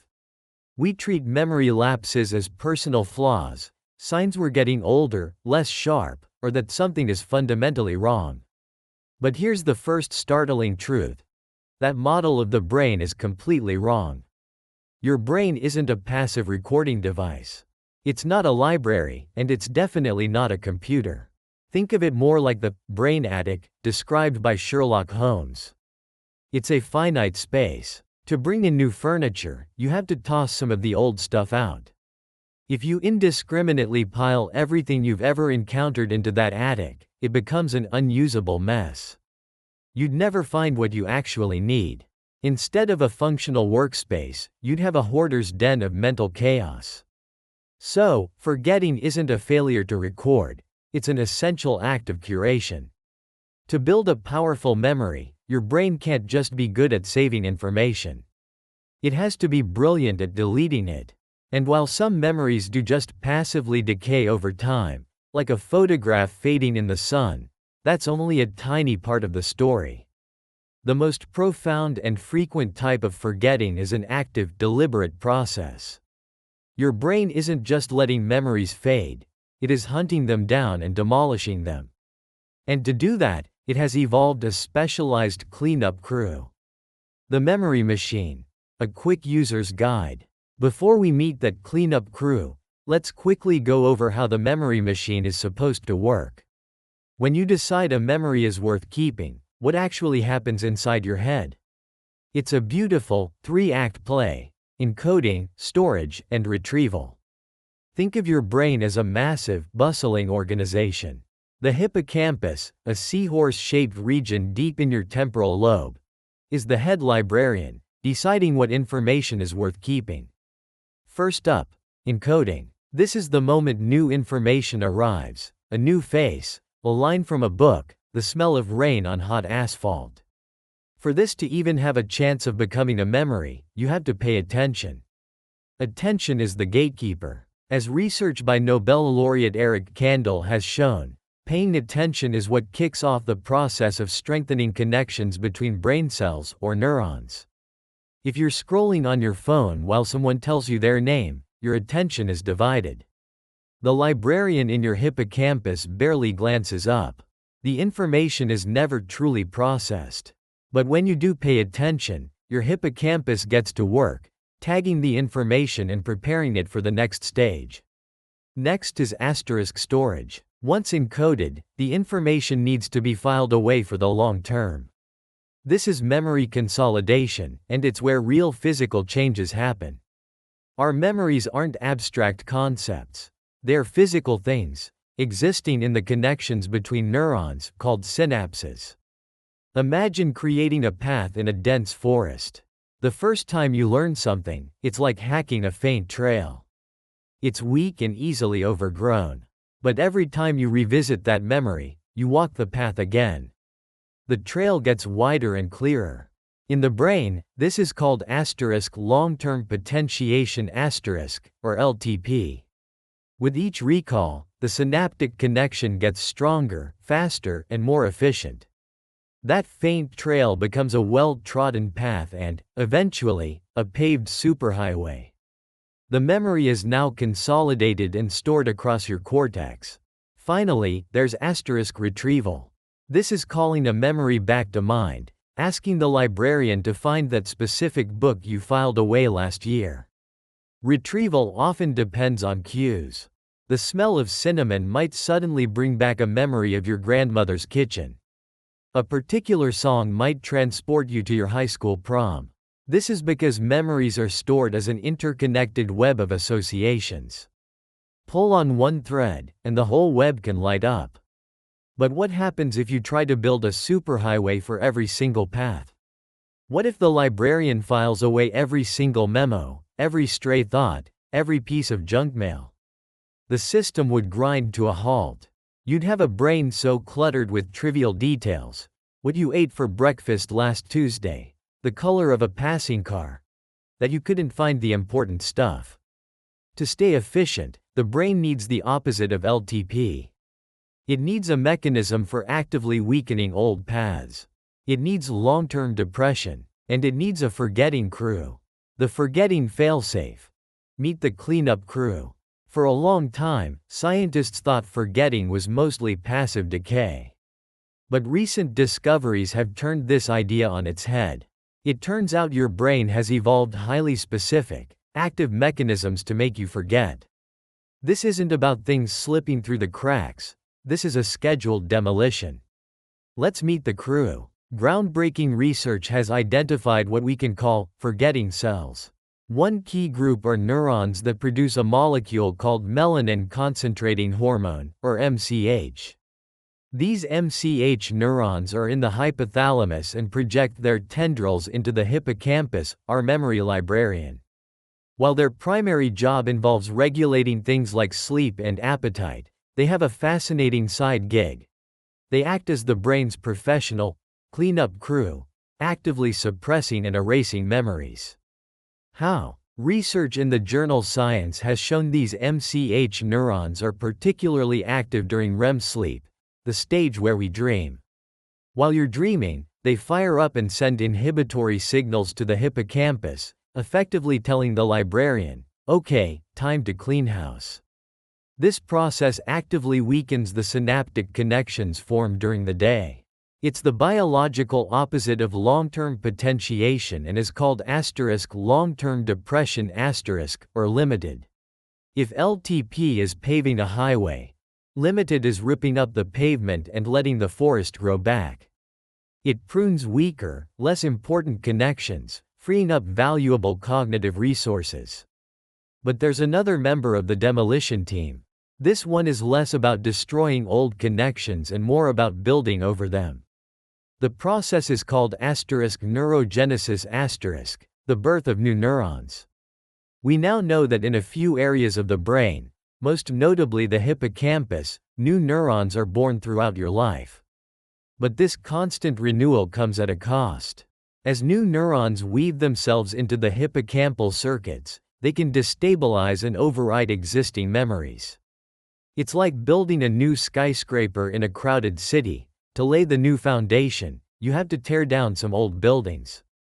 This is thought to be one of the reasons for childhood amnesia. Why most of us can't remember much before age 3 or 4. A young child's brain is a massive construction site with such a high rate of neurogenesis that old memories are constantly being overwritten. Interestingly, recent research from 2026 also points to microglia, the brain's resident immune cells, as key memory managers that actively cause this infant forgetting by pruning away memory traces. It's a dual action system. And based on fascinating work in fruit flies, scientists like Ronald Davis have found that specific dopamine neurons also act to regulate forgetting, triggering a molecular cascade that helps break down the physical structures supporting a memory. The message from all this science is clear. Forgetting is not an accident. Your brain has multiple, active systems designed to erase what you've learned. The question is, why? The night shift. Deleting memories while you sleep. To understand why, we need to look at the time when this process is most active. The 8 hours or so you spend unconscious every night. Sleep isn't just rest. It's the brain's essential maintenance phase when the librarian and the cleanup crew work the night shift, deciding what's treasure and what's trash. Sleep is a dynamic cycle between different stages, primarily non-REM, NREM, and REM sleep. These stages perform two opposite, yet complementary, functions for your memory. Think of it as a two-step process. Save the important stuff, then delete the rest. Step 1 happens during NREM sleep, the deep, slow-wave sleep early in the night. During this phase, your brain replays the day's significant events. The hippocampus communicates with the cortex, the brain's long-term storage facility. Important memories, those tagged with strong emotion or attention, are reactivated, strengthening their synaptic connections through long-term potentiation. This is memory consolidation. It's why sleeping after studying is so effective. You're actively moving what you learned into robust, long-term memory. But after the treasures are secured, step 2 begins. As you shift into REM sleep, the stage associated with vivid dreaming, the cleanup crew clocks in. This is when those MCH, forgetting cells, we talked about become most active. They flip a switch in the hippocampus from save mode to delete mode. The brain begins synaptic pruning on a massive scale. The neural pathways consolidated during NREM sleep are protected. But the countless trivial connections from the day, the face of a stranger you passed, the song in the grocery store, are marked as unimportant. The MCH cells initiate long-term depression, actively dismantling these unused connections. In one study, when researchers turned off these MCH neurons in mice during REM sleep, the mice showed improved memory. They remembered things longer because their brains couldn't perform this active forgetting process. This shows that forgetting during REM sleep isn't just a byproduct, it's one of its critical functions. Why is this nightly purge so important? First, it prevents cognitive overload. If you remembered every detail of every day, your brain would drown in useless data. Forgetting clears the noise so you can hear the signal. Second, it saves a ton of energy. Maintaining synaptic connections is metabolically expensive. By pruning what you don't need, the brain runs a more efficient operation. So, when you wake up, two magical things have happened. The memories that matter are stronger, and the mental slate is partially wiped clean, leaving you with fresh capacity to learn. Forgetting under fire. The stress connection. The brain doesn't just delete memories while you sleep. It can do it in a split second, often when you need your memory most. You're giving a big presentation, you're in a high-stakes exam, or you're in a heated argument. You know the information, you've practiced it, but when the pressure hits, your mind goes completely blank. What just happened? It was an active, strategic decision by your brain to shut down your memory retrieval systems, driven by the stress hormone cortisol. When you encounter a stressful situation, your fight or flight system kicks in. It floods your body with hormones like adrenaline and cortisol, diverting energy to your muscles and sharpening your immediate senses for survival. Now, here's where stress gets weird with memory. A short, sharp burst of stress can actually enhance memory formation. This is why you have flashbulb memories for shocking events. The stress hormones essentially scream at your hippocampus, "Pay attention." This is important. However, when stress is intense or prolonged, the effect flips. High levels of cortisol become toxic to the brain, especially the hippocampus. The very region you need for memory starts to malfunction. But it's more than that. Under extreme stress, your prefrontal cortex, the logical, executive part of your brain, can actively suppress the hippocampus. Think of the prefrontal cortex as a frantic CEO during a crisis. The hippocampus is trying to pull up old files, but the CEO, overwhelmed, shouts, "Not now. Just focus on the immediate threat." This is what happens when your mind goes blank during public speaking. Your brain perceives the social stress as a threat. Cortisol floods your system. Your prefrontal cortex goes into crisis mode and actively blocks the hippocampus from retrieving the speech you memorized. It's not that the memory is gone, it's that your brain is actively blocking access to it, deciding that survival takes precedence over recall. The unsung hero. Why forgetting is your superpower. So, your brain is a ruthless deleting machine. It sounds destructive. But what if this process is the very thing that makes you intelligent, emotionally stable, and creative? What if forgetting isn't just a feature, but a superpower? Let's start with asterisk intelligence. Imagine if you remembered every detail of every dog you've ever seen. You'd struggle to form the abstract concept of dog, because you'd be lost in the details. To understand what a dog is, to generalize, you have to forget the irrelevant details and extract the common features. Forgetting allows you to move from specific examples to general rules. It's what turns raw information into knowledge and allows for the abstract thought that defines human intelligence. Now, think about your emotional well-being. Our lives are filled with pain, embarrassment, and failure. What if you couldn't forget? What if the sting of every rejection and the pain of every loss remained as sharp as the day it happened? Life would be unbearable. Post-traumatic stress disorder, PTSD, can be seen, in part, as a disorder of forgetting, an inability to dampen a traumatic memory. Forgetting is what allows us to heal. It prunes the sharp emotional thorns from painful experiences, allowing us to learn from the past without being perpetually wounded by it. It's what lets you recover from failure and find resilience. Finally, consider creativity. A mind cluttered with old, rigid information can't innovate. Forgetting is the mental spring cleaning that makes way for new ideas.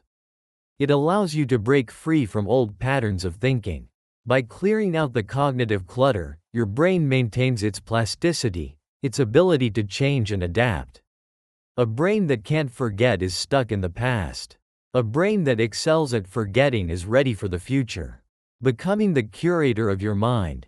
Forgetting isn't your enemy, and you're not just a passenger in this process.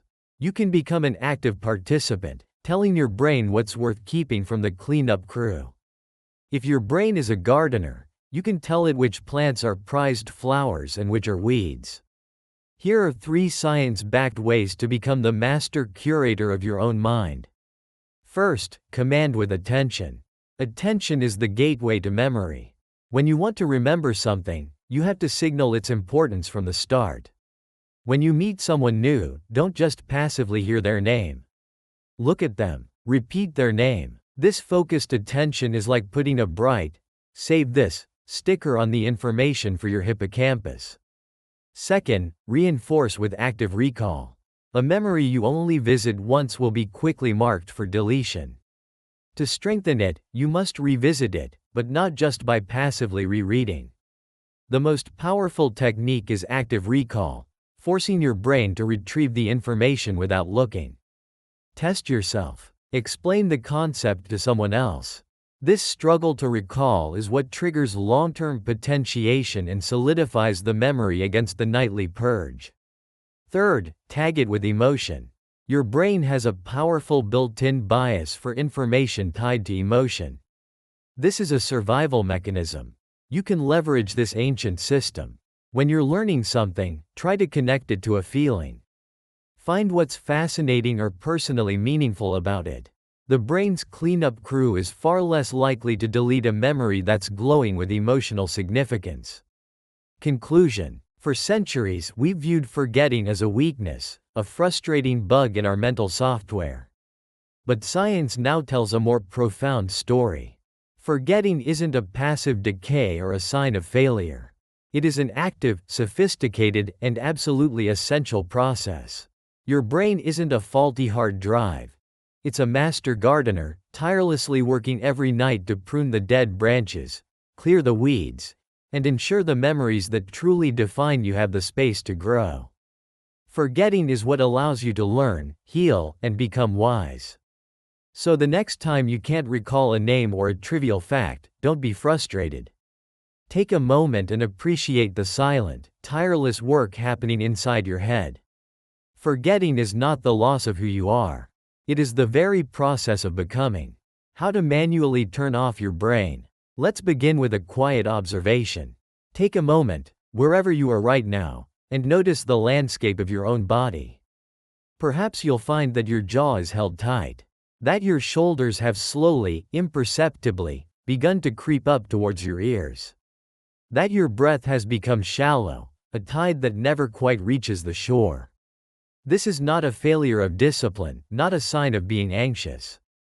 It is simply the signature of a nervous system that has shifted into a state of alarm. And when the body is in this state, the mind tends to follow. Thoughts can begin to race, worries can compound on one another, and the internal noise can grow louder and louder until it feels almost impossible to quiet. But you cannot think your way out of a problem that begins in the body. You have to re-establish a sense of safety from the ground up. In the next few minutes, we will explore how to manually quiet the mind, using simple, biological steps that your nervous system is designed to understand. This is not about wishful thinking. It is a quiet exploration of our own physiology, and how to use it as a gentle off switch. The problem, an ecology of a racing mind. The experience is universal, yet it feels intensely personal. It is the 3 a.m. stirring, when the mind decides to present a curated collection of every mistake ever made, every awkward conversation, and every possible future catastrophe it can invent. It is the inability to settle on a single task because the mind is running a dozen different programs at once, none of which feel chosen. These racing thoughts are more than just thinking a lot. They are fast, repetitive patterns that spiral, often without a clear conclusion. They are like a feedback loop in an ecosystem, and telling yourself to just stop thinking is like trying to calm a storm with a quiet suggestion.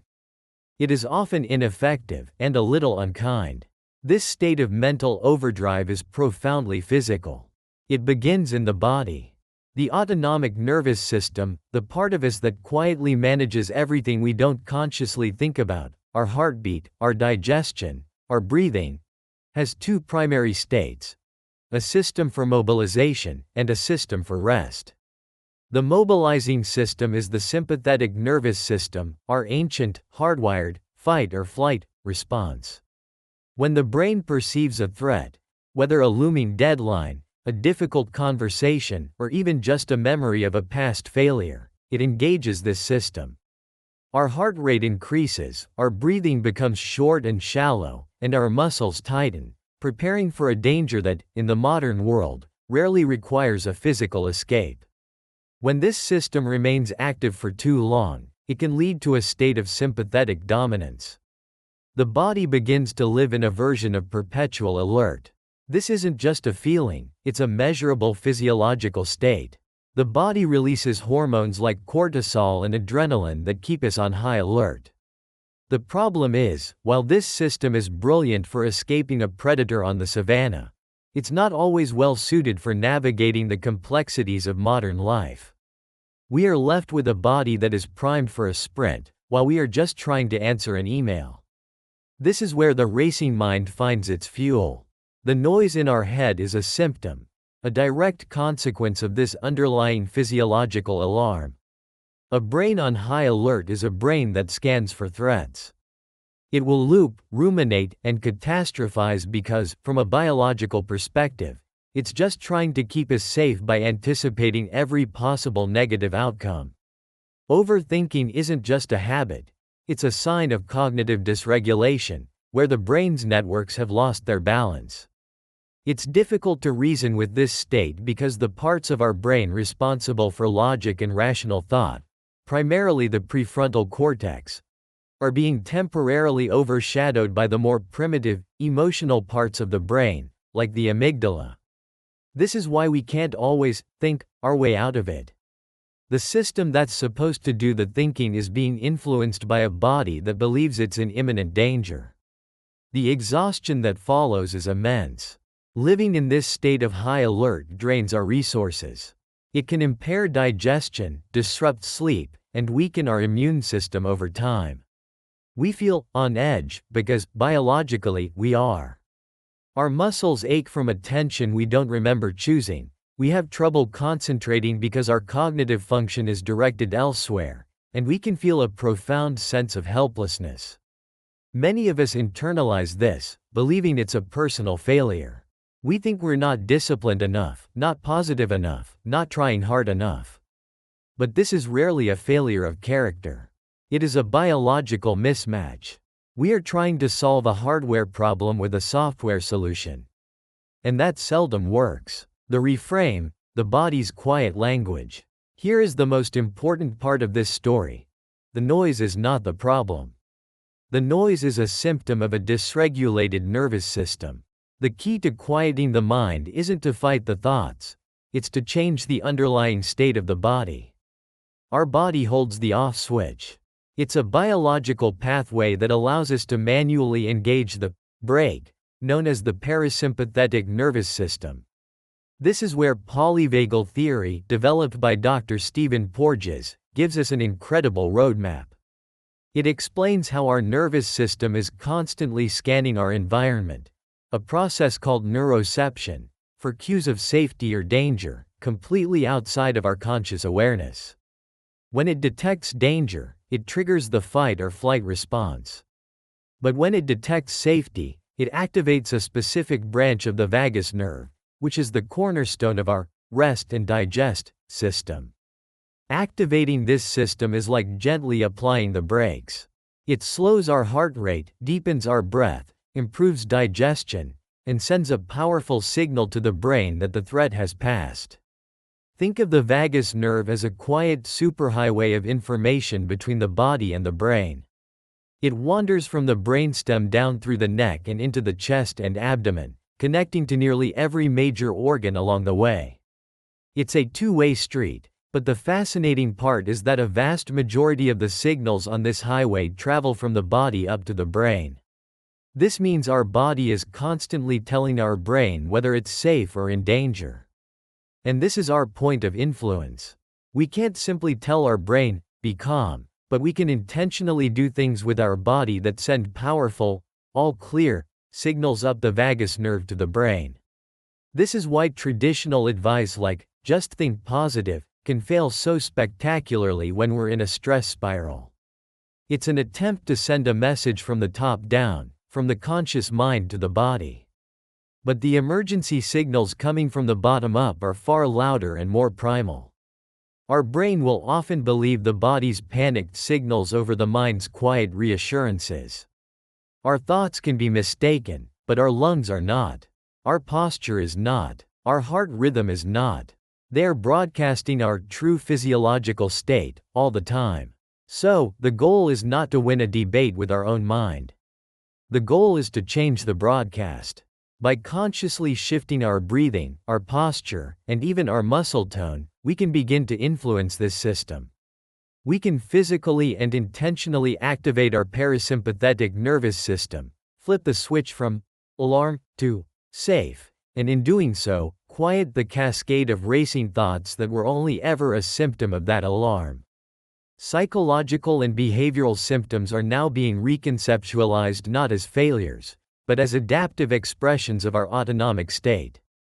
The racing thoughts, the anxiety, the feeling of being overwhelmed, it's our nervous system's adaptive strategy for dealing with perceived threat. By understanding this, we can move away from self-blame and towards self-regulation. We are not broken.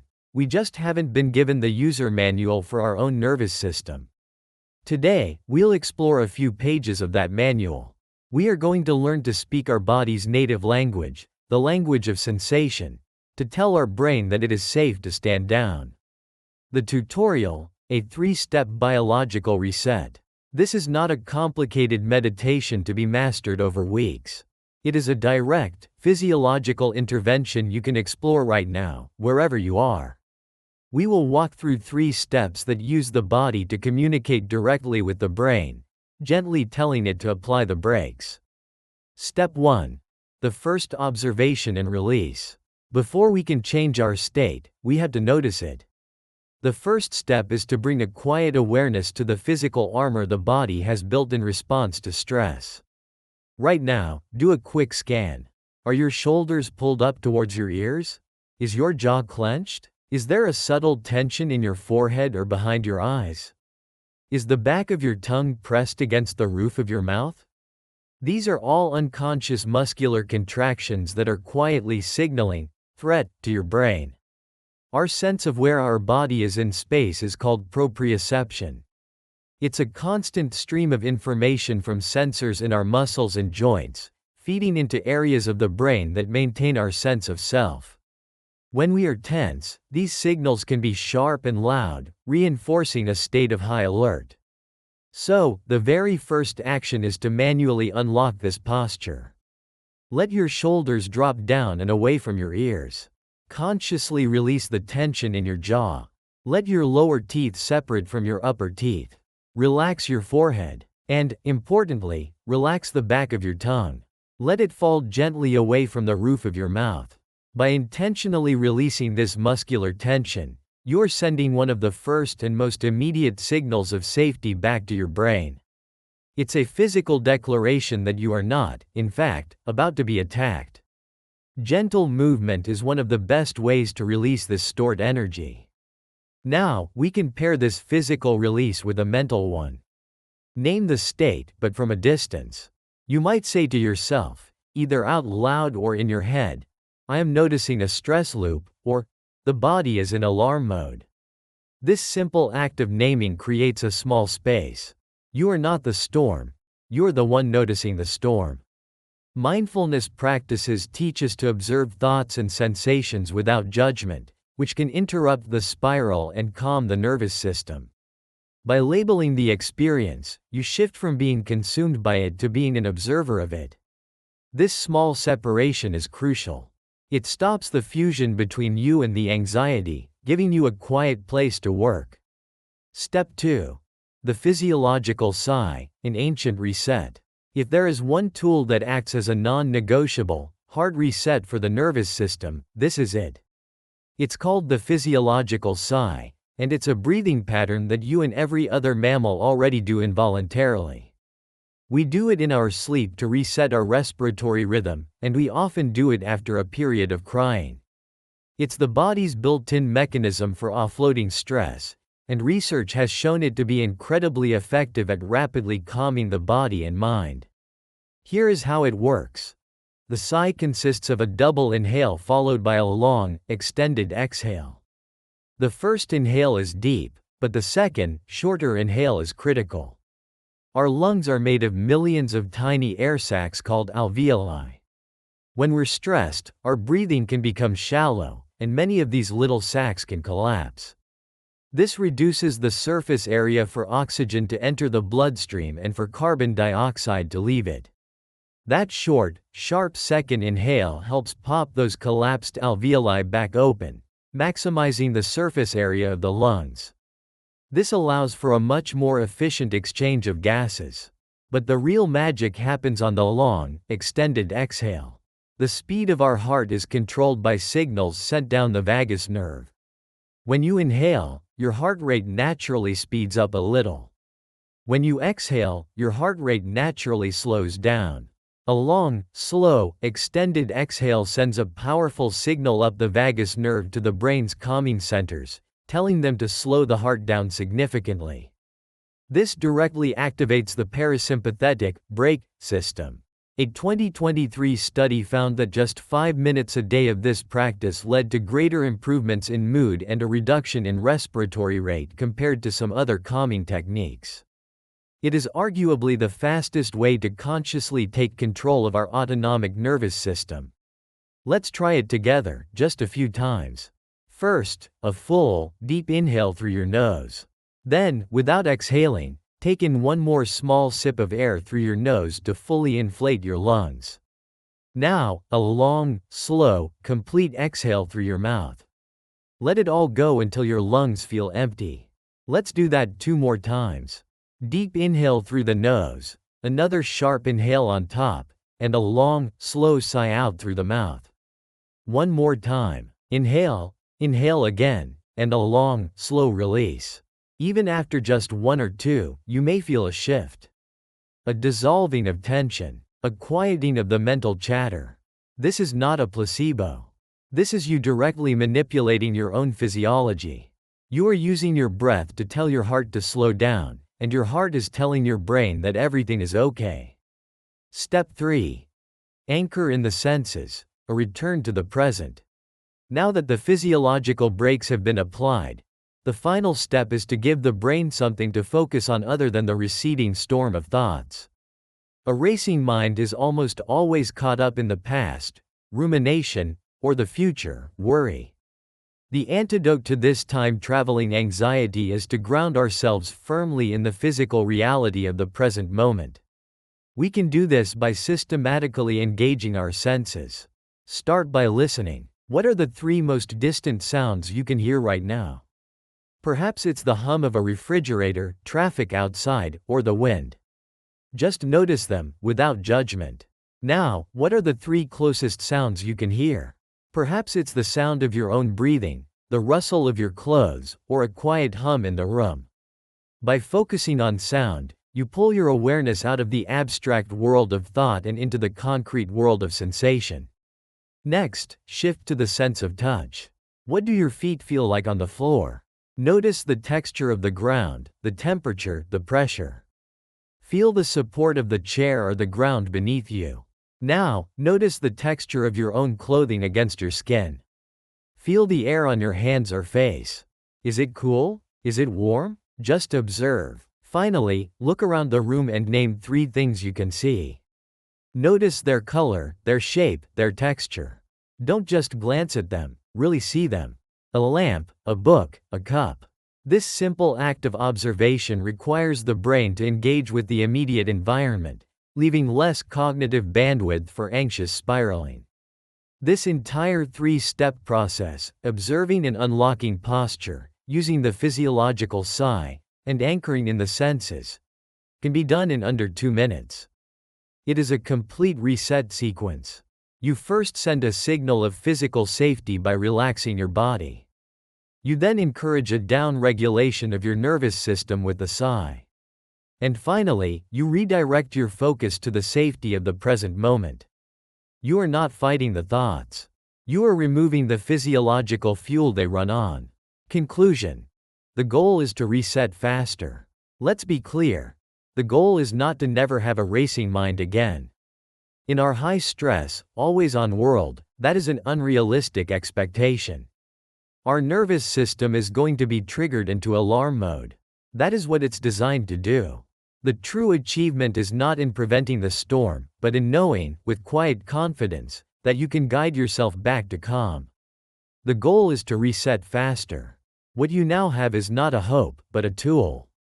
A manual off switch. You understand that the chaos in your mind is a symptom of a body in a state of alarm, and you now know how to speak your body's language to communicate safety directly to your brain.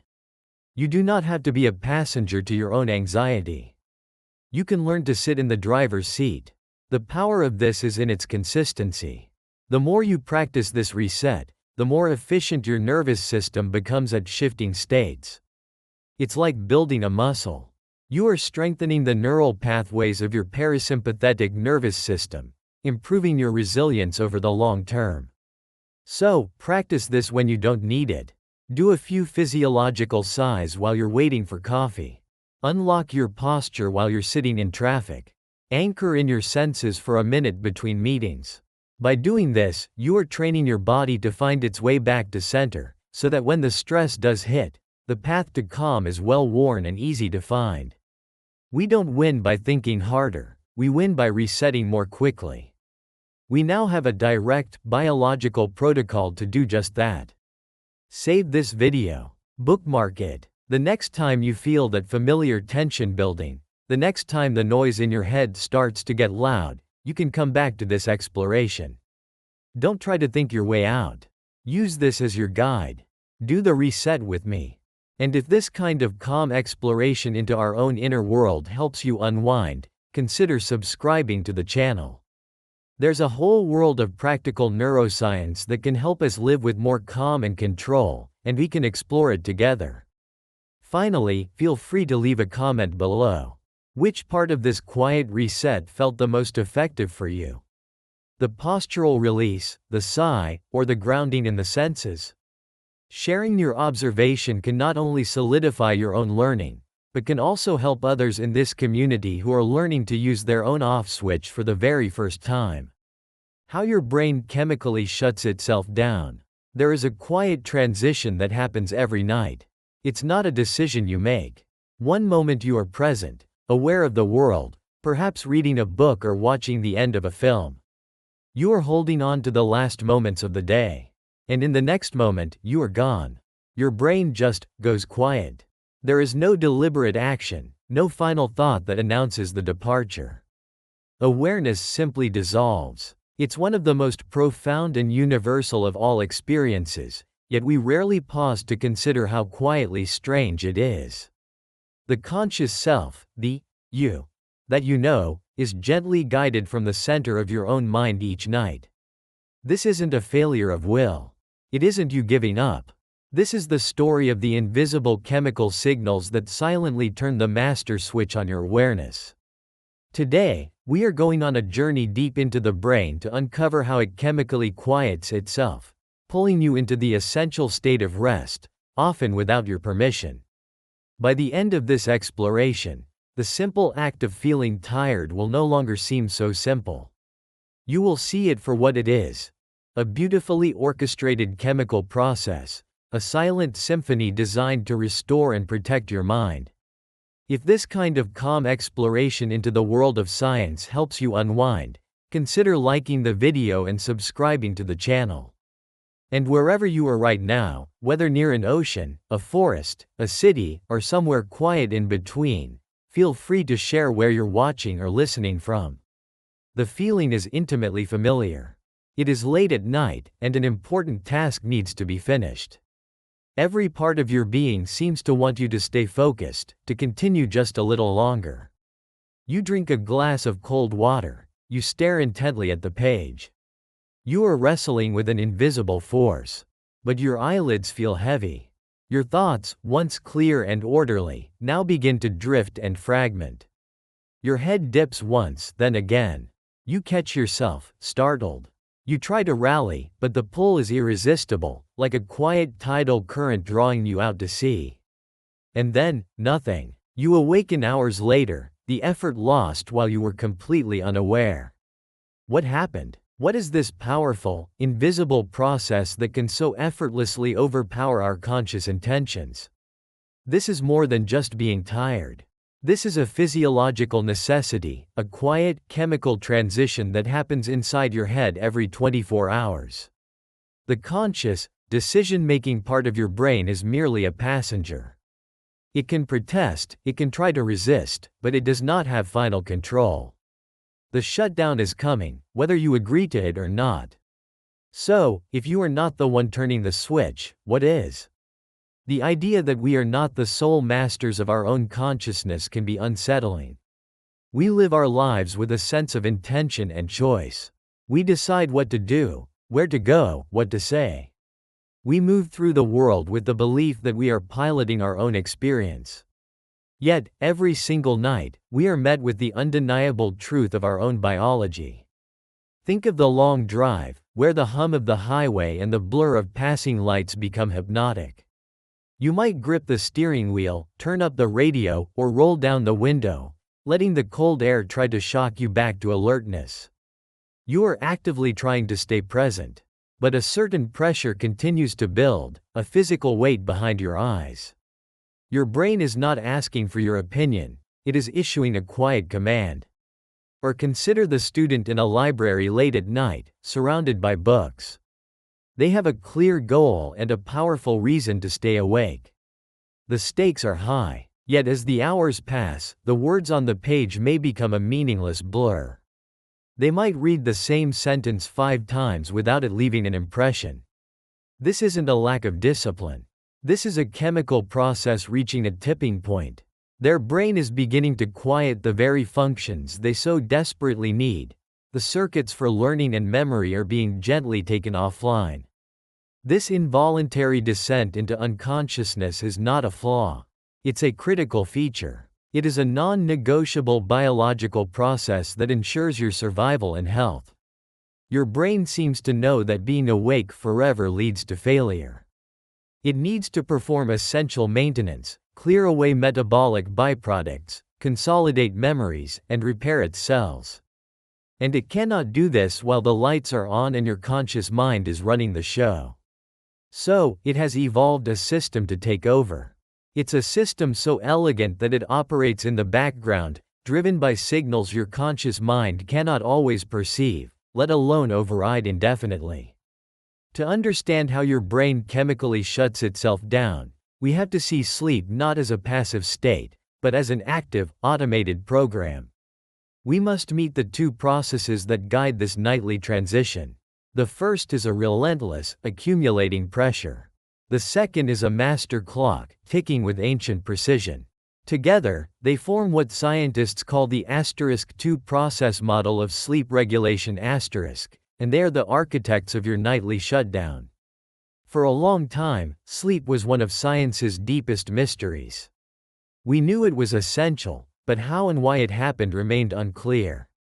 Then, in the 1980s, a research group led by Alexander Borbély proposed a beautifully simple framework that changed sleep science: the 2-process model. It suggests our drive to sleep and wake is governed by 2 distinct but interacting biological processes. They are known as process S and process C. Imagine you're trying to hold an inflatable ball underwater. That ball represents your state of wakefulness. Process S asterisk asterisk is the upward force of that ball.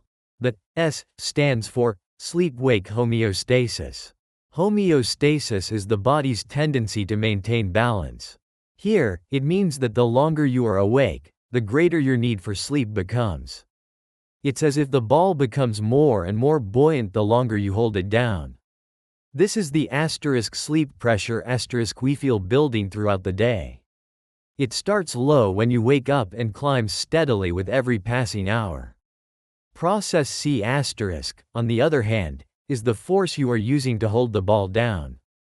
The C stands for circadian.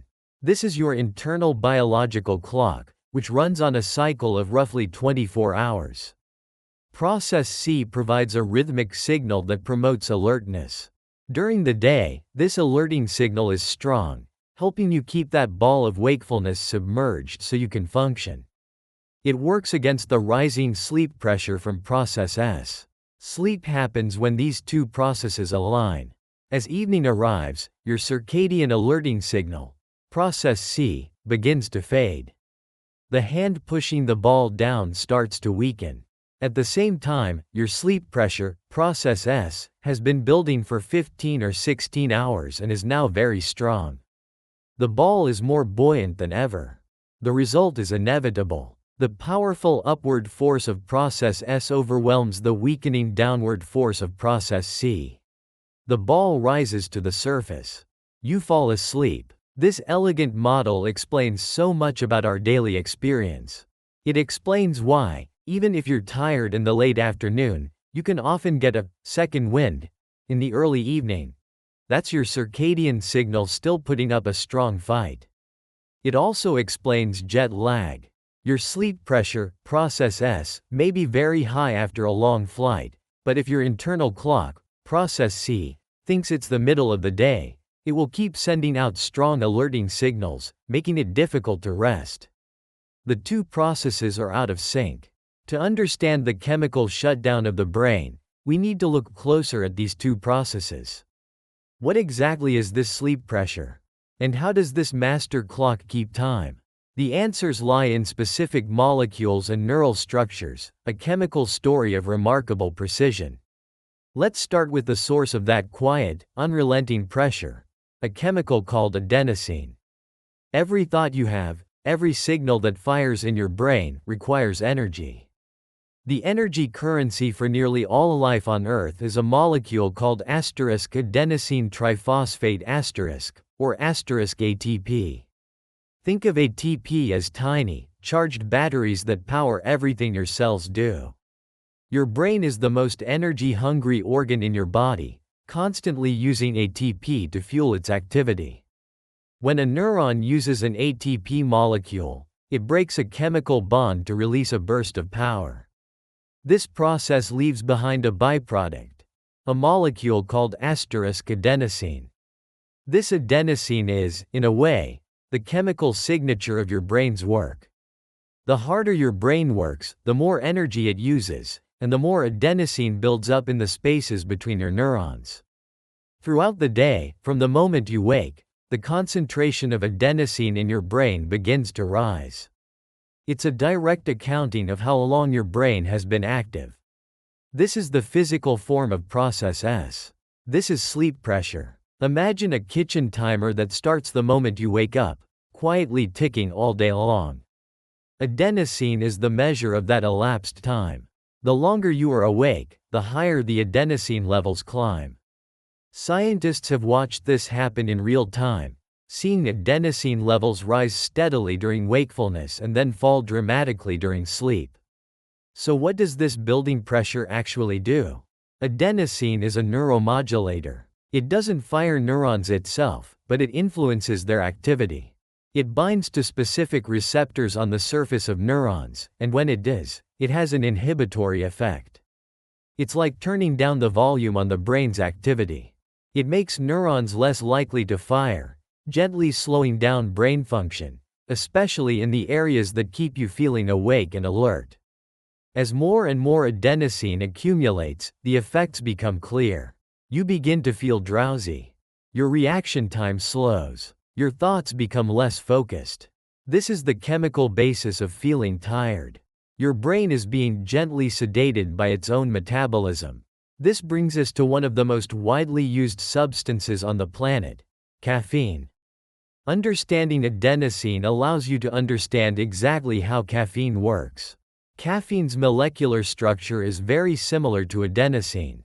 It's a molecular mimic. When you have a cup of coffee, caffeine enters your brain and fits into the adenosine receptors. But it doesn't activate them. It just sits there, blocking them. It quietly occupies the space meant for adenosine, like a key that fits a lock but doesn't turn it. The chemical signal for slowing down, adenosine, is still there, and it continues to build. But with the receptors blocked, the message is not received. You don't feel tired. You feel alert. But the adenosine doesn't go away. It keeps accumulating while caffeine is blocking the receptors. This is why, when the caffeine eventually wears off, you can experience a caffeine crash. The blocks are removed, and the large amount of adenosine that has been building up suddenly floods the receptors. The sleep pressure can hit you all at once, and you can feel intensely tired. So, process S is a simple, elegant system. Your brain works, it produces adenosine, and this buildup acts as a powerful sleep-inducing agent. But this pressure alone doesn't explain the full picture. If it did, you would simply fall asleep whenever the pressure got too high. But we don't. We feel sleepy at roughly the same time each night. That's because the pressure has a timer. And that timer is run by the master clock of the brain, process C. While adenosine is the accountant of your brain's energy use, process C is the steady, unyielding timekeeper. This is your circadian rhythm an internal biological oscillator that cycles over approximately 24 hours. Nearly every living thing on Earth, from algae to humans, has one. It's an evolutionary adaptation to the most predictable feature of our planet: the daily cycle of light and darkness. The master clock that synchronizes your entire body is a tiny cluster of about 20,000 neurons in the hypothalamus called the suprachiasmatic nucleus or SCN. The SCN sits just above the optic chiasm, where the optic nerves from your eyes cross. Its location is not an accident, it is perfectly placed for its primary function. The neurons inside the SCN have an intrinsic ability to keep time through a complex genetic feedback loop. Clock genes produce proteins, and as these proteins accumulate, they turn off the very genes that made them. As the protein levels then fall, the genes turn back on, and the cycle begins again. This entire process takes about 24 hours, giving the SCN its own internal rhythm. But an internal clock needs to be synchronized with the outside world. Otherwise, your internal day would slowly drift out of alignment with the actual day. The main signal that calibrates, or entrains, your SCN is light. When light enters your eyes, it doesn't just allow you to see. Specialized cells in your retina detect the presence of ambient light, particularly blue light, and send a direct signal to the SCN. This light signal is the most important external cue, or Zeitgeber, German for timegiver, that tells your brain it is daytime. It resets the clock each morning, keeping your internal rhythm locked in sync with the 24-hour solar day. The SCN then acts like a conductor, sending out signals to orchestrate a symphony of bodily functions. And most importantly for our story, it dictates the timing of sleep. It does this primarily by controlling the release of a hormone called melatonin. It's a common misconception that the SCN produces melatonin. It doesn't. The SCN is the control center. The production happens in a tiny gland called the pineal gland. Here's how it works. During the day, the light signal to the SCN causes it to send an inhibitory signal to the pineal gland, suppressing melatonin production. As evening approaches and the light fades, this inhibitory signal from the SCN is lifted. The pineal gland gets the message: the sun is down. It begins to produce and release melatonin into the bloodstream. Melatonin is often called the hormone of darkness. It doesn't force you to sleep like a sedative. Instead, it is the announcement to the entire body that nighttime has begun. It signals a quiet down period, helping to reduce the circadian alerting signal that was keeping you awake. The rise in melatonin about 2 hours before your natural bedtime is the key signal from process C that the timing is right for sleep. This is where our modern environment can create a problem. Our brains evolved in a world of bright sun and near total darkness. We now live surrounded by artificial light. Exposure to light at night, especially from our screens, sends a confusing signal to the SCN. It interprets this artificial light as daylight and continues to delay the release of melatonin. Your sleep pressure, process S, may be high, but your master clock, process C, is being tricked into thinking it's still afternoon. So now we have our two key players. We have process S, the ever-building pressure of adenosine.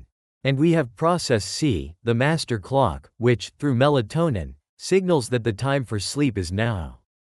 The final act of our story is how these two forces combine to turn the master switch. Evening arrives. You have been awake for 16 hours. Inside your brain, two powerful forces are converging. The concentration of adenosine has reached its daily peak, washing over your cortex and issuing a potent, system-wide command to slow down. The pressure is immense. This is process S at its maximum. Simultaneously, the absence of bright light has been noted. Your master clock, the SCN, has given permission to the pineal gland. A wave of melatonin is now circulating through your body, broadcasting the message, it is night. This is the signal from process C, withdrawing its alerting influence. This combination, high sleep pressure and the declaration of nighttime, targets the brain's master sleep switch. This is another small group of neurons in the hypothalamus called the ventrolateral preoptic nucleus or VLPO. Think of the VLPO as the main button that starts sleep mode. During the day, the VLPO is kept inactive, suppressed by the brain's arousal centers, a network that produces stimulating neurotransmitters like norepinephrine and histamine. As long as they are firing, they are shouting, "Wake up," and telling the VLPO to stay off.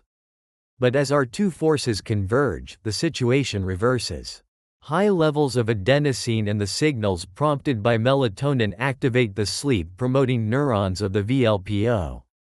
And when the VLPO becomes active, it does one thing very well.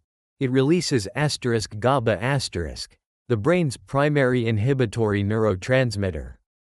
The VLPO sends this GABA signal directly back to the very arousal centers that were suppressing it all day. It systematically silences the "wake up" chorus, quieting the brain's wakefulness network. This creates what neuroscientists call a flip-flop switch.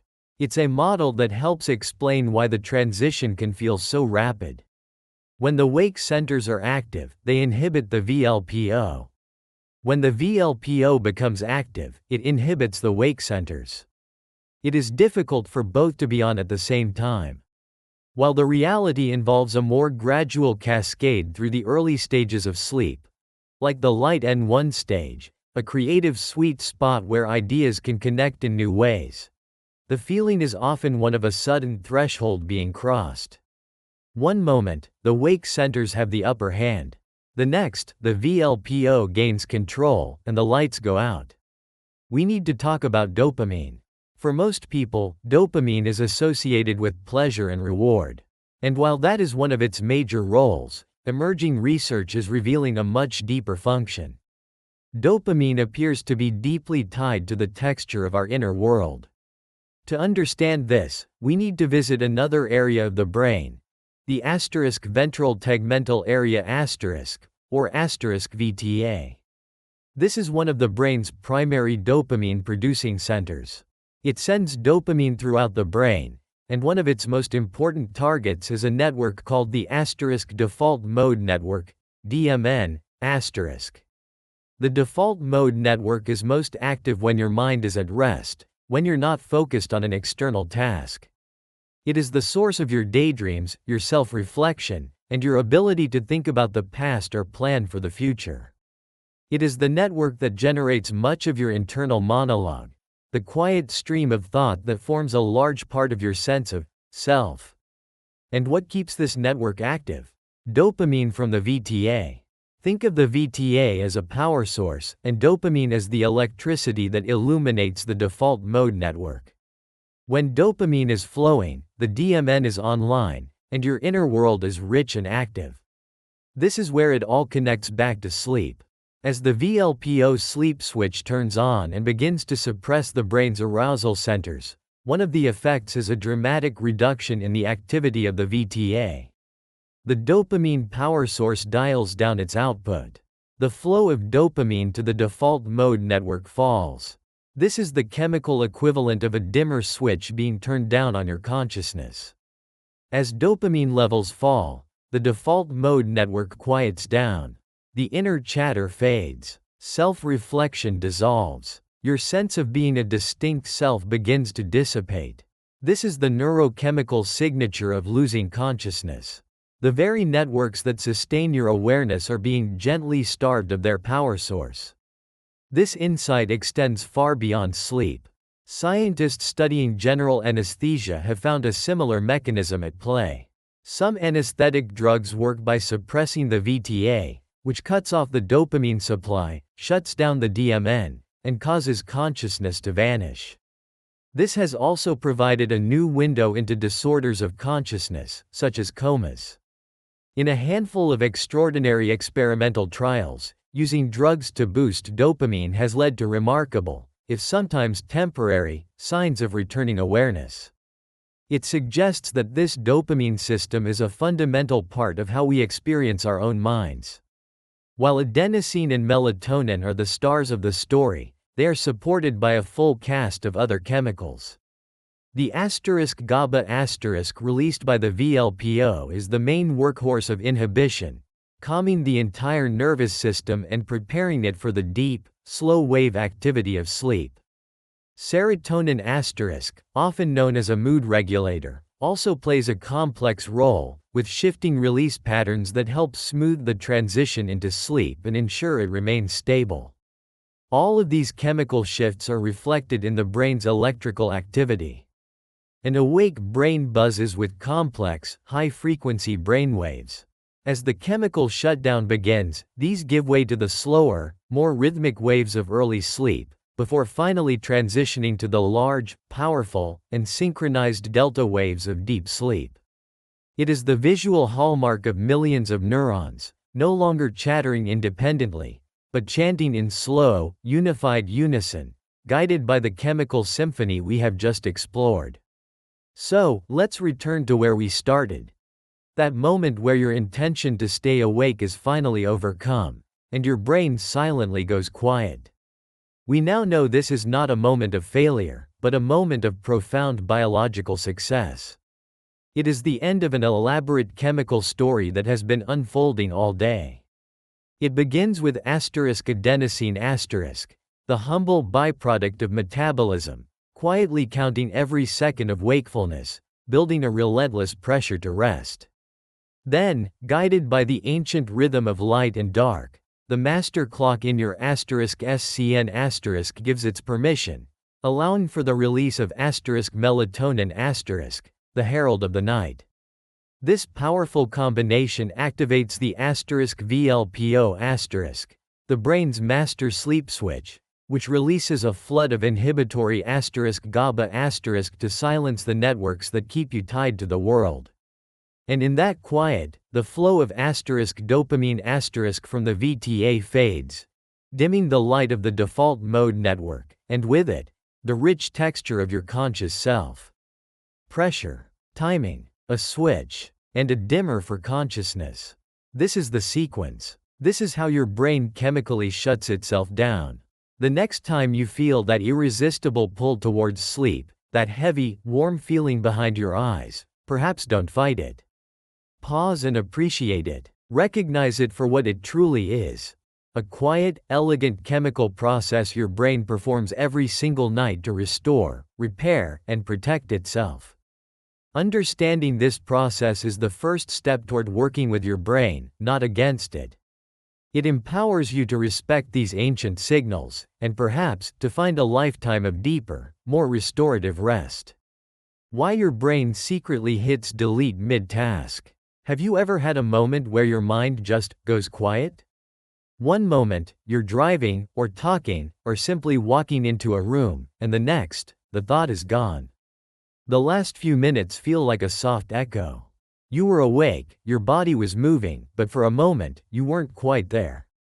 It can feel like a strange lapse in memory or a personal failure of focus. But it isn't a flaw. It seems to be a feature of how our minds are designed. It's a quiet, strange phenomenon that neuroscientists are beginning to understand, a distinct mental state they call mind blanking. It is an awake blackout, and for a long time, we simply felt the unsettling void it left behind, without knowing why. What has changed is our ability to see inside the brain as it happens. New technology allows us to watch the moment the mind goes quiet. In this journey, we'll look at what the science is beginning to show us about these moments.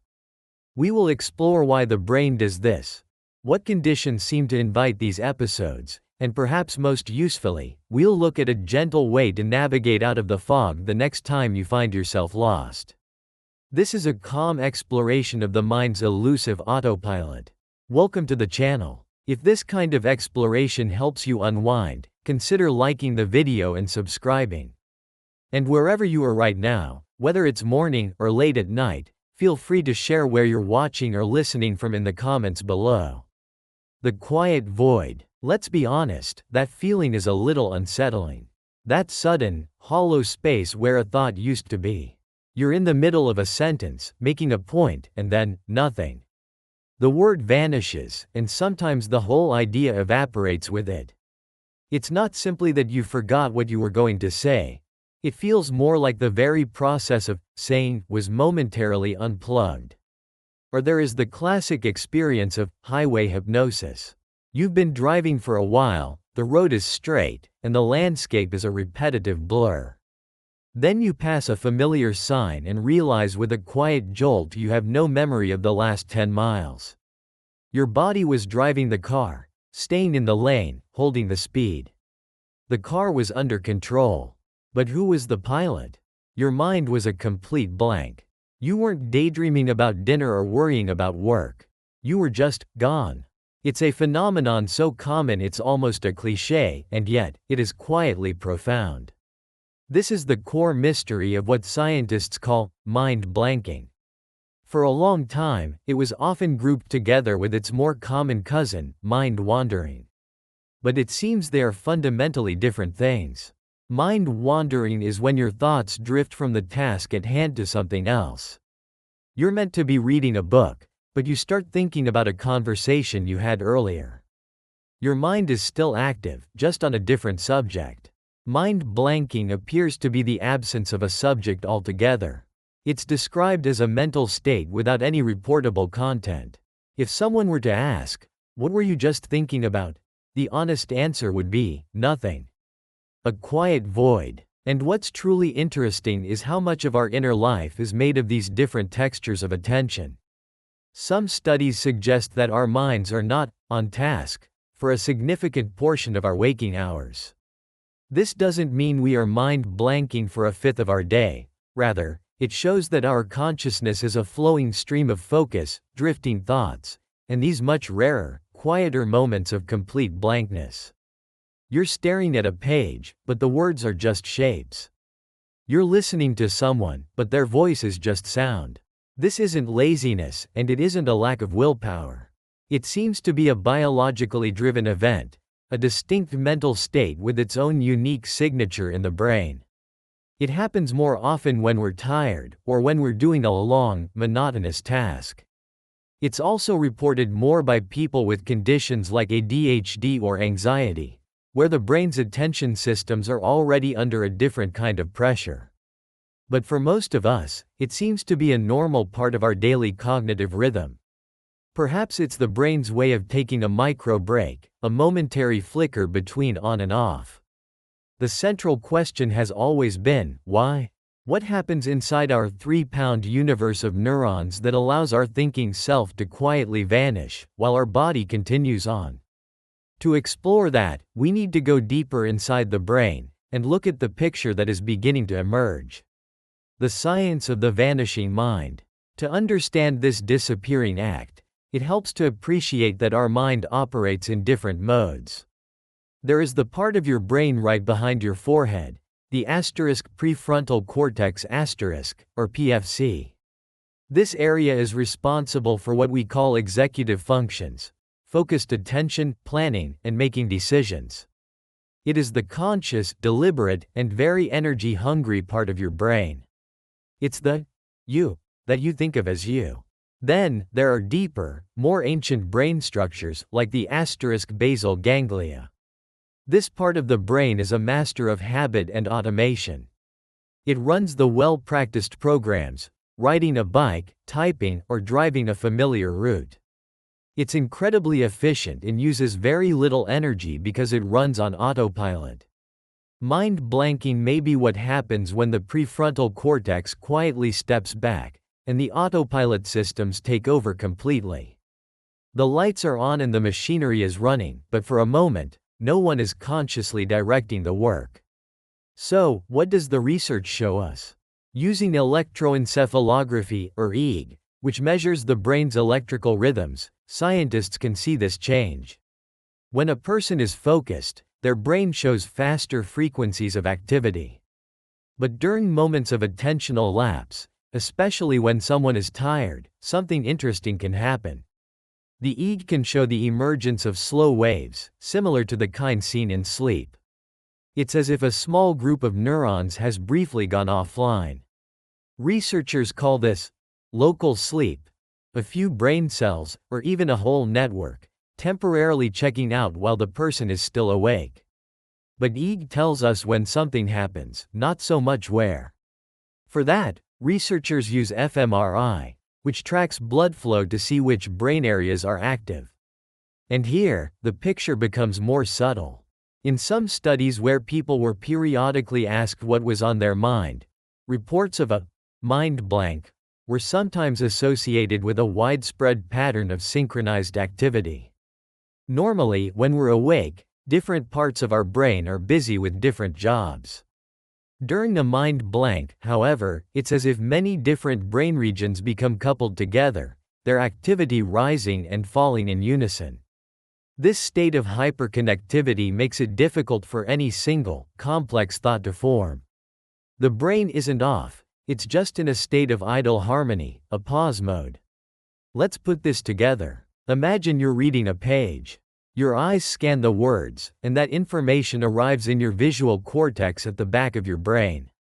Normally, that signal would then be sent forward to higher-order brain regions, including your PFC, which assembles the letters into words and sentences into meaning. This process of integration is what we experience as conscious awareness. During a mind blank, the research suggests the first part happens, but the second part falters. The sensory information arrives, but it doesn't get fully broadcast to the front of the brain. The brain signals associated with conscious recognition simply fade. It's a subtle disconnect. Your eyes see the words, but the experience of reading never fully materializes. One piece of the puzzle might be the thalamus, the brain's central relay station for sensory information. Some research suggests that during these blank moments, a change in the thalamus might disrupt the flow of information, preventing it from reaching the networks needed for conscious thought.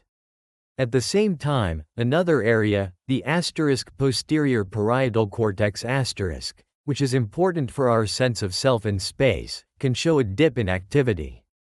When this region quiets down, that feeling of being a self who is doing a task can fade. This might be the source of that "how did I get here" feeling when snapping out of highway hypnosis.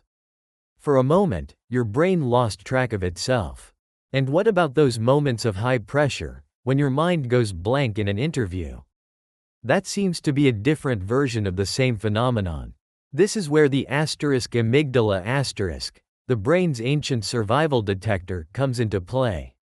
When you feel intense stress or anxiety, the amygdala can sound an alarm. It believes you're in danger and hijacks the brain's resources, forcing the most rational, slow, and energy-intensive part of your brain, the prefrontal cortex, to quiet down. This is an evolutionary feature. In a real survival situation, you need to react, not deliberate. But in a modern boardroom, this amygdala hijack is unhelpful. It breaks your thinking and memory, producing that deer-in-the-headlights feeling of a total blank. So, what emerges is not one single event, but a family of them. Sometimes, it's a gentle, sleep-like wave in a tired brain. Sometimes, it's a brain-wide pause. And sometimes, it's a reflex triggered by our own survival instincts. In all cases, the result is the same. The conscious pilot is temporarily gone from the cockpit. The conditions for blanking. Understanding what's happening in the brain is one thing. But a more practical question is, why does it happen at certain times? If we know the conditions that encourage it, we can begin to understand the experience better. The research points to 4 primary factors. First, monotony and autopilot*. This is the biggest factor for everyday mind blanking, and it's the engine behind highway hypnosis. Our brains are wired to conserve energy, and conscious thought is expensive. Whenever possible, your brain offloads tasks to the more energy-efficient, automatic systems of the basal ganglia. When a task is repetitive and predictable, like driving on a long straight road or folding laundry, your prefrontal cortex seems to recognize that the autopilot can handle it. Its activity decreases as it hands over control. The problem is, when the PFC disengages, so does our conscious awareness. The monotony is a signal for the conscious mind to take a break. Second, fatigue*. This is intuitive, but the neuroscience is specific. Just like muscles, brain cells get tired. The energy-guzzling prefrontal cortex feels it most. When you're sleep-deprived, it becomes much harder to sustain focused attention. The brain enters a conservation mode. We know that during sleep, cerebrospinal fluid washes through the brain to clear out metabolic waste. When we are very tired, our attention lapses more often, and our bodies show signs of downshifting towards rest. Our heart rate slows, our pupils constrict. Mind blanking from fatigue may be a sign that the brain is desperately in need of that rest and cleaning. It's a low battery warning. Third, high cognitive load*. This is the too many tabs open trigger. Our working memory, the mental space where we hold and work with information, is very limited. When we try to push too much into it, the system can freeze. Imagine you're in a stressful meeting. You're trying to remember your points, read your boss's expression, ignore notifications on your phone, and manage your own anxiety. Your prefrontal cortex is juggling all of this, and eventually, it reaches its capacity. The circuits become overloaded, and the system pauses. This is the mind blank of high pressure. It's not a lack of intelligence, it's a limitation of our neural hardware. Fourth, lack of engagement*. This is the trigger we've all felt in a boring lecture. The brain is a novelty-seeking machine. It pays attention to things that are surprising, emotionally relevant, or important. If the information coming in is none of those things, the brain's attentional networks can disengage. It might start as mind wandering, but if the task is sufficiently boring, the brain can opt for a third option: mind blanking. The attentional networks in the frontal and parietal lobes show a widespread decrease in activity. It's the brain deciding that processing this information is a waste of energy. It's the neurological equivalent of falling asleep with your eyes open because the film is just that uninteresting. So, whether it's the quiet lull of monotony, the weight of fatigue, the frenzy of overload, or the silent protest of boredom, these conditions all lead to the same destination: A moment where the executive networks of the brain go offline, and our conscious self vanishes into a brief, silent void. Navigating back from the void. So, your mind has gone quiet. You're standing mid-sentence, lost. The first instinct for most of us is a wave of panic. Oh no, I've gone blank. What was I saying? This, it turns out, is probably the worst thing we can do. That panic is an amygdala response, a jolt of stress that only reinforces the shutdown of the prefrontal cortex, digging us deeper into the blankness.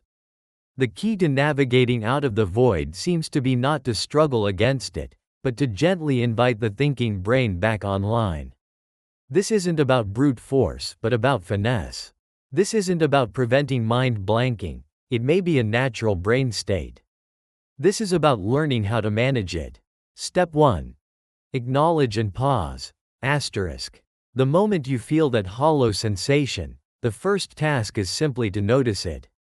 Acknowledge it to yourself, without judgment. Okay, my mind is blank right now. This act of quiet observation is itself a function of the prefrontal cortex. Just by labeling the state you're in, you are already beginning to re-engage the very system that went offline. Then, pause. If you're talking, stop talking. Take a deliberate, calm breath, or a sip of water. This pause is not failure, it's a strategic quiet. It interrupts the panic spiral and creates a calm space for your PFC to come back online. Step 2. Focus outward. Asterisk. Your mind is a blank internal space. The tendency is to keep searching inside for the lost thought, like looking for something in an empty room. Instead, it can be helpful to gently shift your attention from the internal void to the external world. This is a technique known as sensory grounding. Pick one sensory detail from your environment and focus on it for a few seconds. For instance, look at a cup on the table. Notice its specific shade of blue. See the way the light reflects from its surface.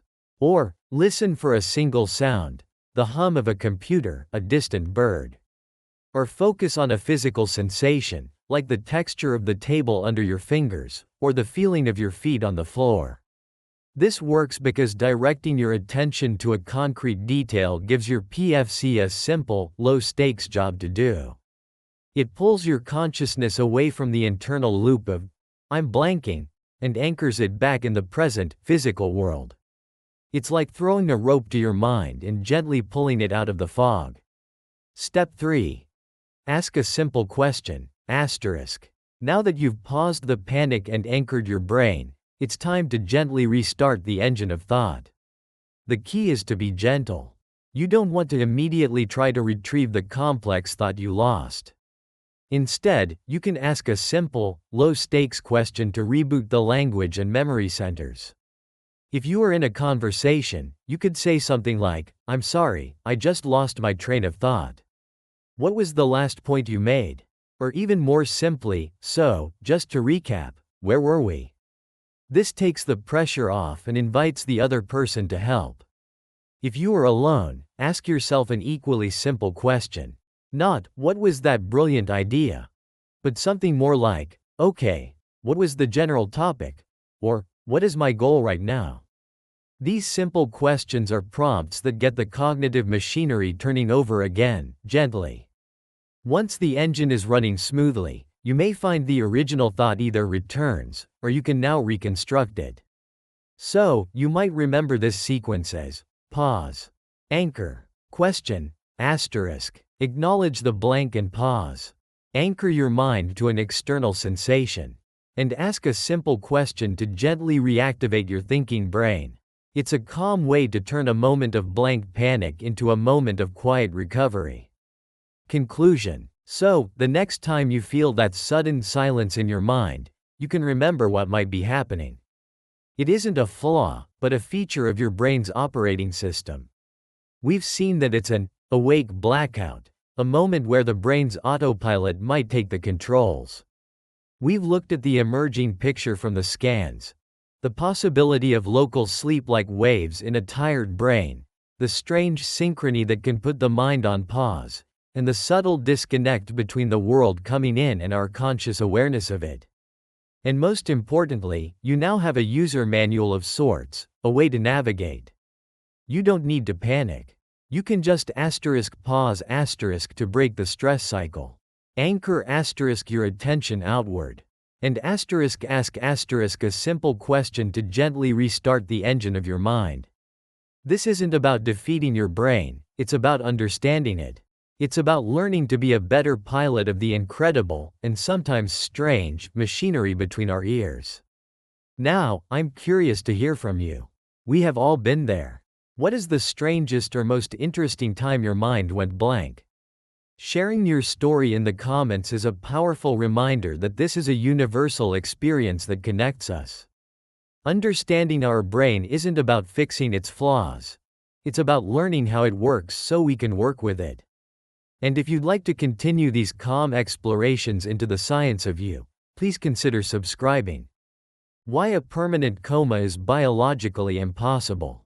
You're driving. Rain streaks across the windshield, blurring the traffic lights into halos of red and green. Suddenly, a screech of tires, a shattering of glass, and a brutal, concussive force. Then, nothing. The world, your thoughts, your very sense of self. It all dissolves into an infinite, silent, black ocean. Your consciousness has just been extinguished. You've plunged into a coma. For your family, gathered in the sterile quiet of a hospital room, time grinds to a halt. Days bleed into weeks. They watch your chest rise and fall, a fragile rhythm maintained by machines and the most ancient parts of your brain. They talk to you, hoping their words can be a lifeline, a thread to pull you back from the abyss. But inside that abyss, there is only the deepest silence imaginable. It's a terrifying thought, isn't it? This total blackout of the mind. The idea that you could simply disappear forever, trapped in an endless void. But what if disappearing forever wasn't an option? What if, deep within the wreckage of your injured brain, a silent, relentless machine was already at work, fighting to bring you back? This isn't science fiction. This is the story of your brain's built-in comeback engine, a collection of ancient, powerful systems that ensures, against all odds, that you almost always begin the journey back. No matter how far you fall, no matter how deep the darkness, your biology is hardwired for one purpose: to wake you up. Today, we're journeying into the heart of unconsciousness to understand why a true, permanent coma is a biological contradiction.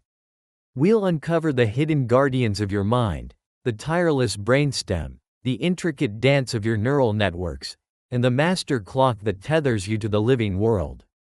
This is the incredible, untold story of the biological forces that make sure your awareness, once lost, is always found. Imagine the feeling. Not pain, not fear, just a sudden, catastrophic system failure. One moment, you're a symphony of thoughts, memories, and sensations. The next, the symphony has stopped. The conductor has left the stage, the orchestra has vanished, and the hall is plunged into a profound and absolute silence. This is the plunge into a coma. It's not like falling asleep, where dreams flicker and the world can still break through. Sleep is a pause. A coma feels like a full stop. It's a state of unarousable unresponsiveness, where even the most aggressive attempts to stir you, loud noises, painful stimuli, get nothing. It's the closest a living person can get to non-existence. The fear of it is primal. The fear that the lights will go out and simply never turn back on. But hidden in the biology of this terrifying state is a profound truth. The state of coma itself isn't designed to be a permanent residence.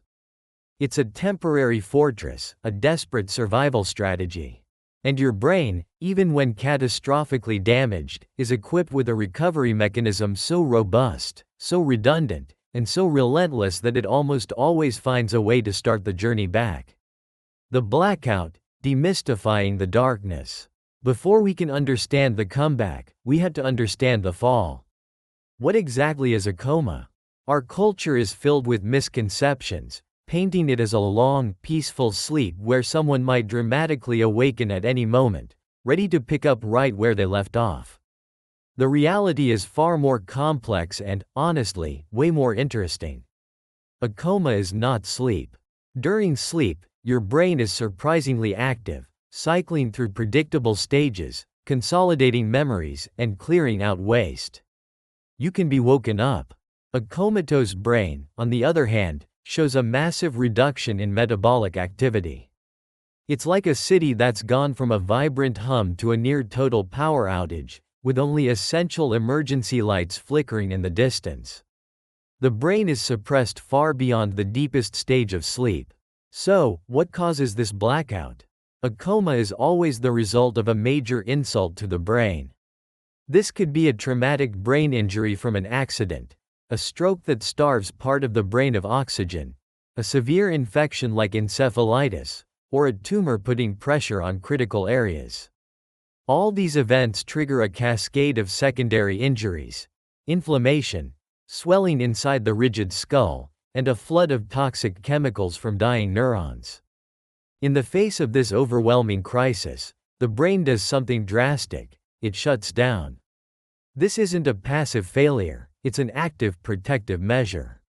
By dramatically cutting its metabolic rate, the brain tries to conserve energy, shield surviving neurons from more damage, and create a stable environment where it can begin the monumental task of repair. A coma is the brain hitting the emergency brake, pulling itself into a state of suspended animation to ride out the storm. Now, here's a really important distinction. The word coma is often used as a catch-all, but clinically, it's very specific. Doctors use tools like the Glasgow Coma Scale to assess responsiveness based on eye-opening, verbal response, and motor response. A true coma means no eye-opening, no speech, and no purposeful movement. This is different from a persistent vegetative state, PVS, now often called unresponsive wakefulness syndrome. Patients in a vegetative state have actually emerged from a coma. Their eyes open and close, they have sleep-wake cycles. They can breathe on their own and might groan or move, but they show no signs of being aware of themselves or their surroundings. This happens when the brainstem's arousal systems have recovered, but the higher cortical networks for awareness haven't. Then there's the minimally conscious state, MCS, a step up from PVS. Here, patients show fleeting but definite signs of awareness. They might track an object with their eyes, respond to a simple command, or say a single, meaningful word. These behaviors can be inconsistent, but they prove some level of higher cortical function is flickering back to life. And finally, there is brain death. This is not a coma. Brain death is the irreversible and complete loss of all brain function, including the brainstem. A person who is brain dead is, medically and legally, deceased. Their body can only be maintained by machines because the brain can no longer regulate breathing or heart rate. Understanding these differences is the key to our whole story. A coma is the initial phase of a severe brain injury. It's an unstable, transitional state. From a coma, there are three main paths: recovery of consciousness, progression to brain death if the damage is too catastrophic, or transitioning into a chronic disorder of consciousness like a vegetative or minimally conscious state. The point is that the biological state of coma itself isn't the end of the line. It's a temporary holding pattern. The very biology that plunges you into this darkness is simultaneously laying the groundwork for your return. The question isn't if your brain will try to wake up, but how. The comeback machine, the brainstem's unsleeping guardian. Deep at the base of your skull, where your brain meets your spinal cord, lies the most ancient and fundamental part of you, the brainstem. Often called the reptilian brain, it's a small, stalk-like structure responsible for the functions you never think about, the ones that keep you alive. It regulates your breathing, your heart rate, your blood pressure. It's the body's autopilot, and woven through its core is the single most important system for our story: the ascending reticular activating system, or the ARAS. The iris isn't one single spot. It's a diffuse, complex network of neurons that extends from the brainstem and projects upwards, sending signals into almost every major part of the brain, especially the thalamus and the cerebral cortex. Think of the iris as the master ignition switch for consciousness. Its main job is to generate arousal and wakefulness. It is the engine of alertness. When you're awake and alert, your iris is firing like crazy, bathing your cortex in a cocktail of stimulating neurotransmitters. This constant stream of wake up signals keeps your higher brain functions online, letting you think, perceive, and interact with the world. When you get ready for sleep, other brain regions quiet the iris down, letting your consciousness fade. But it never fully shuts down. It's always there, humming in the background, ready to go. When a catastrophic injury triggers a coma, the iris is often one of the first systems hit. The swelling, lack of oxygen, or direct trauma can disrupt its function, cutting off that vital stream of arousal signals. The ignition switch is turned off, and the engine of consciousness sputters to a halt. But this is where the comeback starts. The iris is not a fragile, single point of failure. It's a distributed, redundant system. Different clusters of neurons within the brainstem contribute to its function, forming a resilient network. Even if one part of this network is damaged, others can remain intact, firing faintly in the background. Using advanced imaging like diffusion tensor tractography, DTT, scientists can actually see these pathways in patients. They've observed that even in a deep vegetative state, fragments of the iris are still there. They may be weak, but they're not gone. This persistent, low-level activity is the first spark of the comeback. It's like a pilot light that never goes out. These surviving iris neurons continue to generate weak arousal signals. It's not enough to bring you back to full consciousness, but it's enough to keep the machinery from shutting down completely. And critically, it maintains the brainstem's most vital roles. It's why a person in a coma continues to breathe and their heart continues to beat. The brainstem is fighting to maintain life, and the iris is at its core.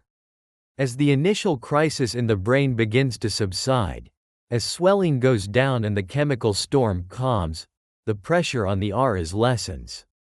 The surviving neurons begin to re-establish their connections.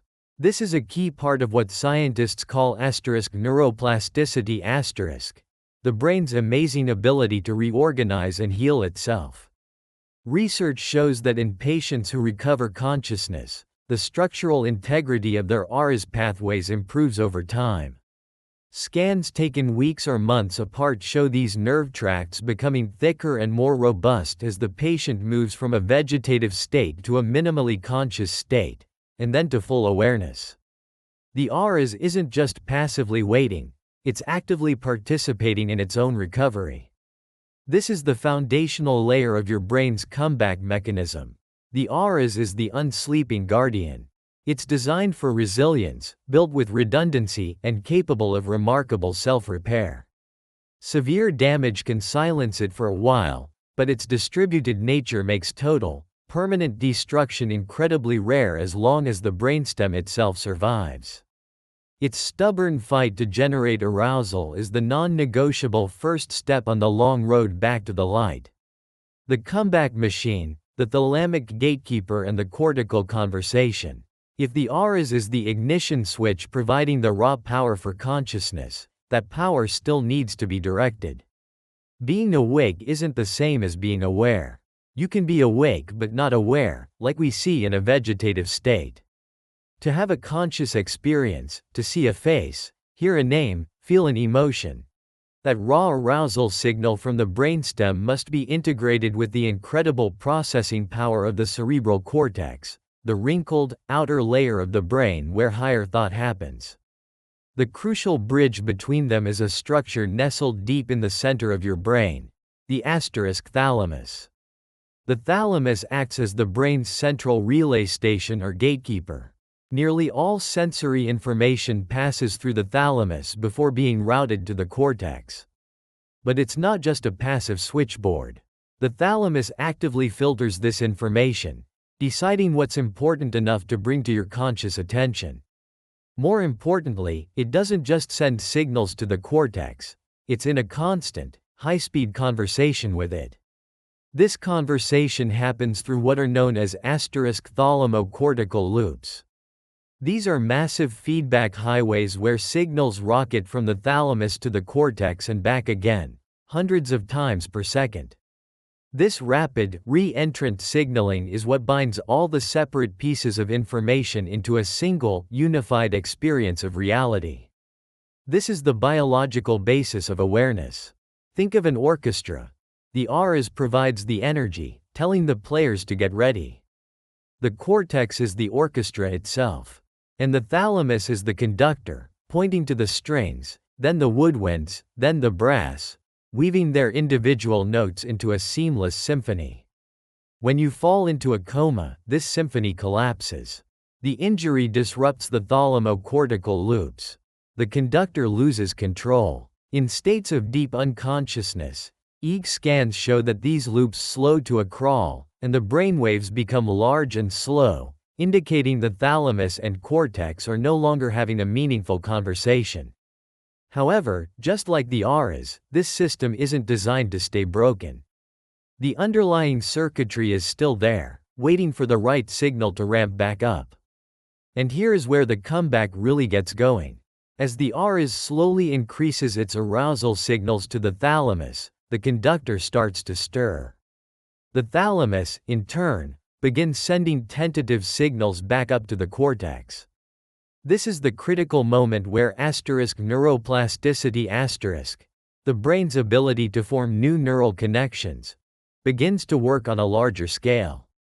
It's like a city rebuilding its traffic network after an earthquake. Where a main highway has collapsed, crews map out detours through side streets. In the brain, this means strengthening weak synapses and encouraging neurons to sprout new connections.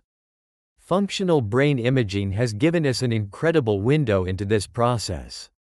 Studies of patients recovering from coma show a clear pattern. The restoration of these thalamo-cortical networks is directly linked to the return of awareness. What matters most is the specific reconnection of a network involving the thalamus and key areas of the cortex, particularly the prefrontal cortex and the precuneus. As these specific loops come back online, consciousness returns. Scientists have even tried to jump-start this system. In one groundbreaking study, they used deep brain stimulation, inserting tiny electrodes into the thalamus of a man who had been in a minimally conscious state for 6 years.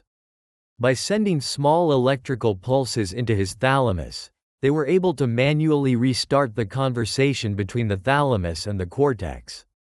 The results were astounding. The man began to respond to commands, use words, and even feed himself.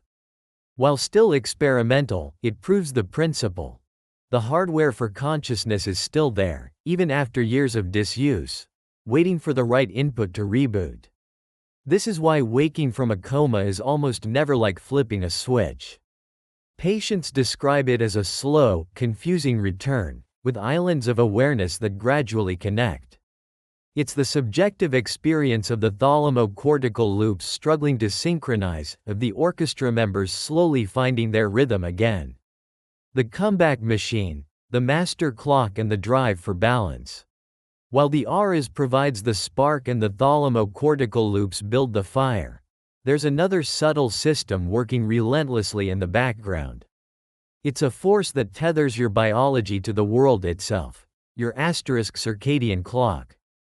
Deep within the hypothalamus sits a tiny cluster of about 20,000 neurons called the suprachiasmatic nucleus or SCN. This is your body's master clock. It generates the roughly 24-hour rhythm that governs everything from body temperature and hormone release to alertness. Its most powerful cue is light. Specialized cells in your retina detect light and send signals directly to the SCN, synchronizing your internal clock with the external day-night cycle. This is a powerful biological imperative. In response to darkness, the SCN signals for the release of melatonin, the hormone that promotes sleep. As dawn approaches, light inhibits melatonin and triggers hormones like cortisol, which promote arousal. This daily cycle creates a powerful, recurring pressure to wake up. Even in the depths of a coma, this master clock doesn't stop ticking. The body often continues to exhibit circadian rhythms in things like body temperature. The presence of these preserved rhythms is strongly linked to a patient's potential for recovery. It suggests the underlying architecture for sleep-wake patterns is intact, providing a foundation for arousal to re-emerge. The master clock keeps trying to enforce its schedule, providing a daily push towards wakefulness. This rhythmic push is amplified by another fundamental principle: homeostasis. Homeostasis is the tendency of any biological system to maintain a stable, balanced internal environment. Your brain is obsessed with balance. It constantly monitors blood sugar, oxygen levels, hydration, and more. When any of these fall out of range, it creates a powerful drive to correct the imbalance. Think about the last time you were incredibly hungry or thirsty. That feeling is a homeostatic drive so powerful it can dominate your thoughts. The same principle applies, even in unconsciousness. If a patient's oxygen levels dip, the hypothalamus detects this crisis and sends powerful alarm signals to the arousal systems, a desperate attempt to bring the brain online to address the threat. This homeostatic pressure is relentless. It's the biological embodiment of the will to live. We see the incredible power of these systems in the remarkable condition known as *locked-in syndrome. In this state, a patient suffers damage to a specific part of the brainstem, causing near-total paralysis. They can't move or speak. To the outside world, they may appear comatose. But internally, they are fully, horrifyingly awake and aware. Their arousal and awareness systems are completely intact. The comeback machine has done its job perfectly. It's the motor output systems that have failed. The fact that consciousness can remain crystal clear, even when trapped inside an unresponsive body, is the ultimate proof that the core mechanisms of awareness are incredibly robust. Together, these forces form an inescapable web. The RS provides the drive for arousal. The thalamo-cortical loops work to rebuild awareness.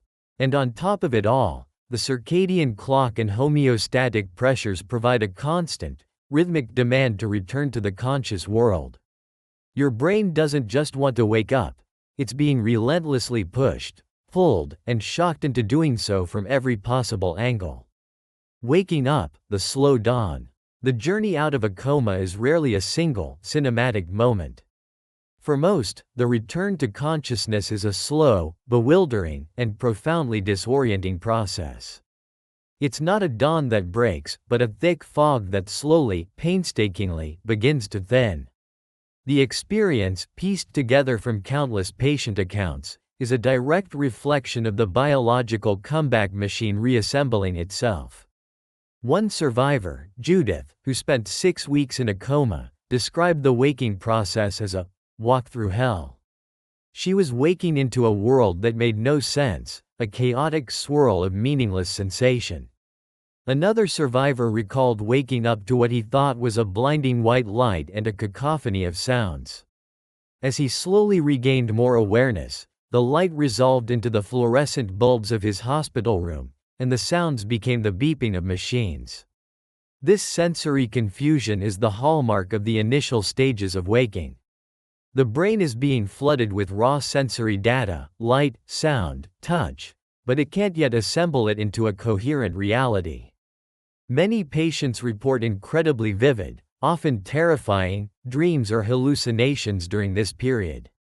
These experiences are likely the brain's awareness networks firing sporadically and without their usual anchor to external reality. The cortex is trying to make sense of the signals, but the information is fragmented and incomplete.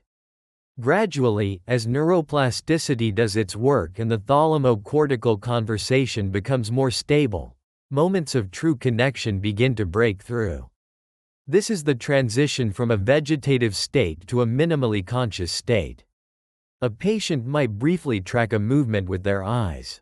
They might squeeze a hand. These are monumental victories. They are the first definitive proof that the comeback is succeeding. This slow, arduous process is precisely why the concept of a permanent coma is biologically flawed. The coma itself is the acute, unstable phase of deep unconsciousness. What people often mistake for a permanent coma is actually a long-term transition into a stable vegetative state which, unlike a coma, can indeed be permanent, or in the most severe cases, brain death. If a patient's brain has enough plasticity and the core arousal systems are sufficiently intact, they will always progress out of the initial comatose state. They will begin to have sleep-wake cycles and open their eyes. They will wake up, in the arousal sense of the word. The real question, then, is not whether they will wake up from the coma, but to what level of awareness they will recover. Will they remain in a vegetative state, awake but unaware? Will they climb to a minimally conscious state? Or will they, through the relentless work of their brain's comeback machine, emerge fully into the light? The coma is the battleground, not the final destination. The brain's programming ensures that it will always fight to leave that state behind. The resilience of the human brain is one of the greatest stories in all of science. Every single day, your brain performs these incredible feats, pulling you back from sleep and rebuilding itself. If you've ever had an experience or know someone who has, that showcases this incredible resilience, please share it in the comments below. These stories are a powerful testament to the comeback machine inside all of us. And if you found this journey into the architecture of consciousness fascinating, consider subscribing and turning on notifications. We explore the most profound questions about the brain, biology, and the human experience. Up next, we're tackling another mystery of the unconscious mind. What exactly happens in our brains when we dream, and why are some dreams so bizarrely unforgettable? You won't want to miss it. Conclusion. So, what's the bottom line? Why is remaining in a true coma, permanently, a biological impossibility? The answer lies in the fundamental architecture of the brain.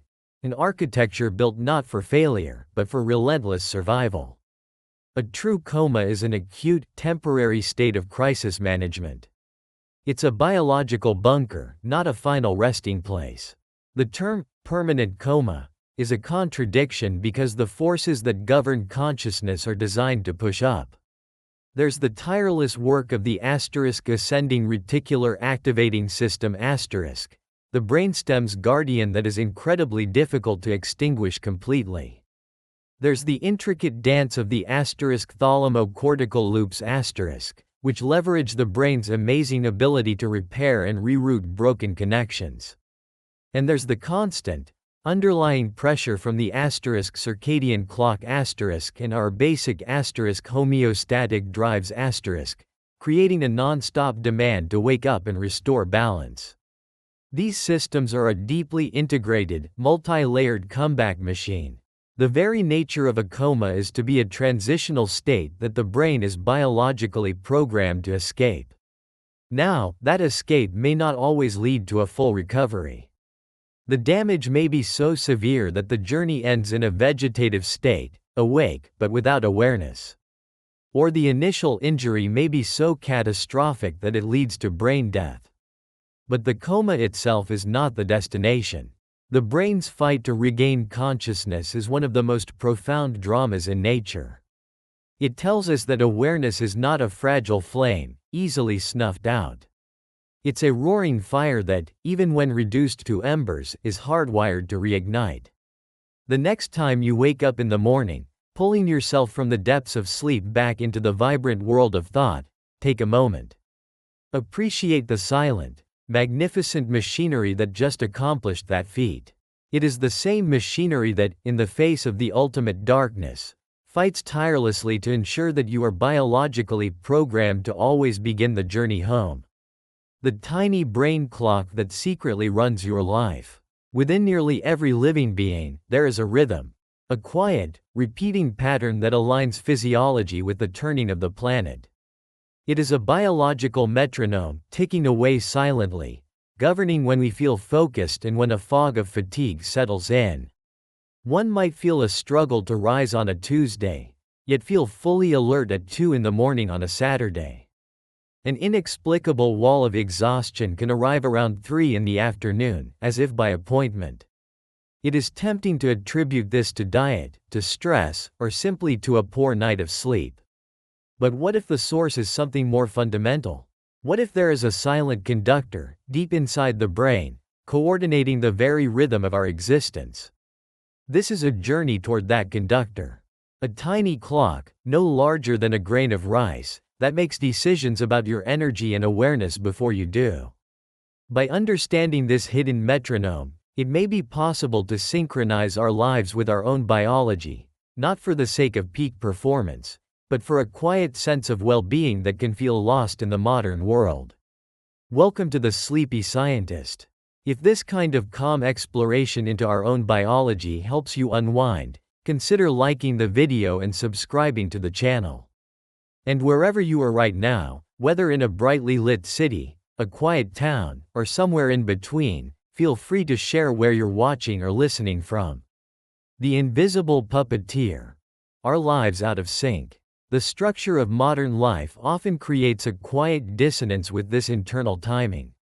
We use caffeine to compel wakefulness, sugar to overcome an afternoon lull, and other aids to finally quiet the mind at night.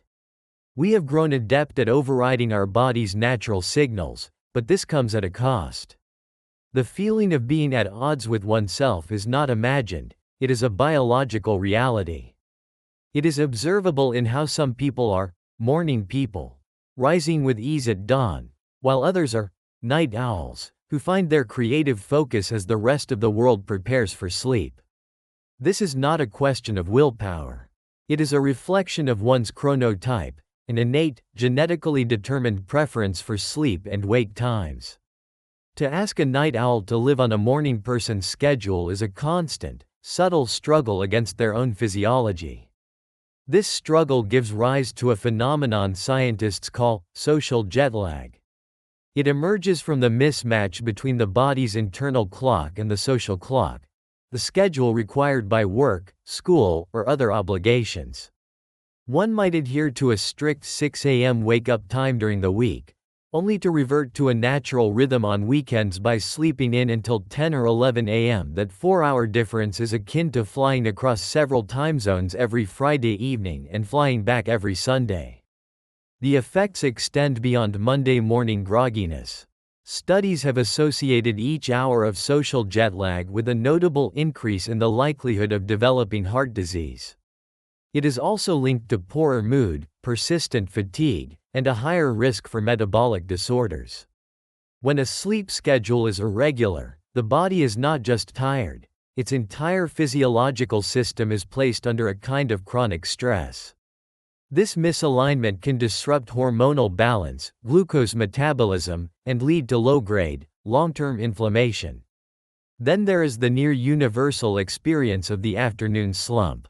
That period around 2 or 3 p.m. when focus dissolves and the desire to rest becomes profound.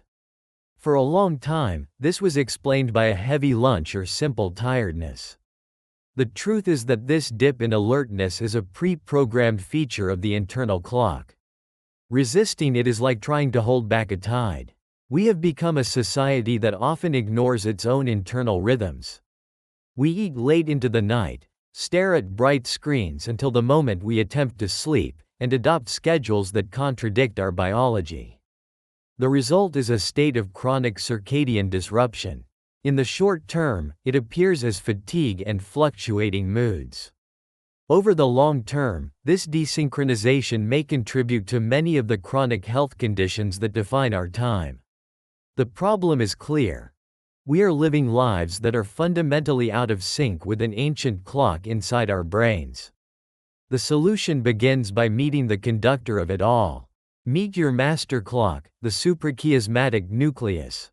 Deep within the brain, in a region called the hypothalamus, sits a remarkable structure, the suprachiasmatic nucleus, or SCN.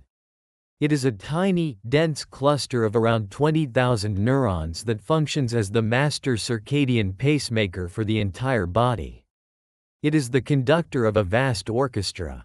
Every cell in the body has its own internal clock.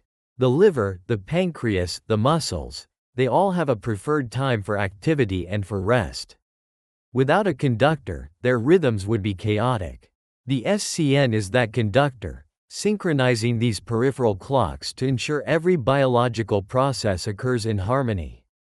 The discovery of the SCN's function tells an important story, not just about the clock, but about how science works. For centuries, it was observed that living things seemed to follow a 24-hour cycle. In the 18th century, the astronomer Jean-Jacques Dortus de Marin noted that a mimosa plant opened its leaves by day and closed them at dusk. When he placed the plant in constant darkness, the leaves continued their rhythm, suggesting the plant possessed its own clock. The breakthrough in mammals came in 1972, when researchers found that if they surgically lesioned the SCN in rodents, their circadian rhythms vanished. Sleep became erratic, hormone levels flattened, and body temperature no longer followed a daily pattern. The most definitive proof came from a series of transplantation studies. Scientists took hamsters with a genetic mutation that gave them a shorter, 20-hour circadian rhythm and transplanted their SCN into healthy hamsters whose own SCN had been removed. The healthy hamsters immediately adopted the 20-hour rhythm of the donor. This proved, unequivocally, that the SCN is the source of the rhythm itself. It is the master clock. How this tiny cluster of neurons keeps time is a matter of an elegant molecular feedback loop, a discovery that earned the Nobel Prize in Physiology or Medicine in 2017. Working with fruit flies, researchers uncovered the genes that govern this internal clockwork. In a simplified sense, inside each SCN neuron, clock genes, like clock and BMAL1 turn on, producing their corresponding proteins. As other proteins, like purr and cry, accumulate in the cell during the day, they eventually reach a critical mass, travel back into the nucleus, and turn off the very genes that made them. With the genes turned off, the protein levels begin to fall overnight. Once they drop below a certain threshold, the genes turn back on, and the cycle begins again. This entire process takes approximately 24 hours. It is a self-sustaining, molecular oscillator embedded in our DNA. Every neuron in the SCN is its own clock, and through complex signaling, they synchronize with each other to produce one unified time signal for the entire body. This rhythm dictates a stunning array of functions. Core body temperature drops to its lowest point a few hours before waking. Blood pressure has a daily rhythm. Hormones like cortisol and melatonin are released on a precise schedule. Even the immune and digestive systems are under circadian control. This master clock is the biological anchor that ties our internal world to the 24-hour rotation of the Earth. It is a system of profound elegance, but it relies on one crucial external cue to stay synchronized. In our modern lives, we have profoundly distorted that signal. The power of light, the clock's mainspring. If the SCN is the master clock, light is the master timegiver. Light is the single most powerful environmental cue, or zeitgeber, that synchronizes our internal clock with the 24-hour day. Each day, the brain performs a delicate reset, using information from light to align internal time with external time. The story of how light communicates with the brain clock is fascinating because it does not primarily involve the cells used for vision. For decades, scientists were puzzled that some blind individuals could still synchronize their circadian rhythms to a light-dark cycle. This suggested another kind of photoreceptor in the eye. The mystery was solved with the discovery of a third type of photoreceptor, the intrinsically photosensitive retinal ganglion cells, or iPRGCs. Unlike rods and cones, their main job is not to form images, but to detect ambient light intensity and report it to the master clock. These cells contain a photopigment called melanopsin, which is particularly sensitive to blue light. When light, especially blue-rich light, strikes the retina, it activates these iPRGCs. They send a signal down a neural pathway directly to the SCN. This light signal tells the SCN that it is daytime. In response, the SCN suppresses the production of melatonin, the hormone of darkness, and promotes alertness. The timing of this light exposure is critical. Light in the morning, particularly within the first hour or two after waking, has a powerful clock-advancing effect. It tells the SCN to start its cycle a little earlier, locking in the rhythm for the day. Conversely, light exposure in the evening has the opposite effect. It delays the clock. When iPRGCs detect bright light in the hours before bed, they send a powerful, daytime, signal to the SCN. The SCN, doing what it evolved to do, dutifully suppresses the release of melatonin. The brain is essentially told to push bedtime later. For most of human history, our light exposure was dictated by the sun. Incredibly bright light during the day, followed by near total darkness at night. Our circadian system evolved in harmony with this stark contrast. Today, that pattern is often inverted. We spend our days indoors, under relatively dim artificial light that is a fraction of the brightness of even an overcast day. We are often starving our brains of the strong, daytime, signal they require. Then, as the sun sets, we flood our environments with artificial light from lamps, televisions, and smartphones held inches from our faces. This constant bombardment of evening light sends an ambiguous signal to our SCN. It suggests the day is not over, delaying the melatonin surge and creating a state of chronic circadian misalignment. The light that was once our most reliable anchor to the planet's rhythm has become a source of biological ambiguity. The supporting cast, hormones, pressure, and pulses. While the SCN sets the master beat, an ensemble of other biological players performs the symphony of our daily rhythm. Two of these are the hormones cortisol and melatonin, which exist in a delicate, reciprocal dance. Melatonin is known as the hormone of darkness. Its release from the pineal gland is controlled by the SCN. As light fades, the SCN allows melatonin levels to rise, which does not induce sleep directly, but rather signals that night is falling, helping to lower body temperature and reduce alertness. Its counterpart is cortisol. Often associated with stress, cortisol plays a vital, positive role in the daily rhythm. Its levels naturally begin to rise in the second half of the night, peaking about 30 minutes after waking. This cortisol awakening response is the body's natural get up and go signal, mobilizing energy and increasing alertness. Cortisol levels then gradually decline throughout the day, reaching their lowest point around midnight. When the circadian rhythm is disrupted, this opposing wave of melatonin and cortisol can flatten, leaving one feeling tired in the morning and yet alert at night.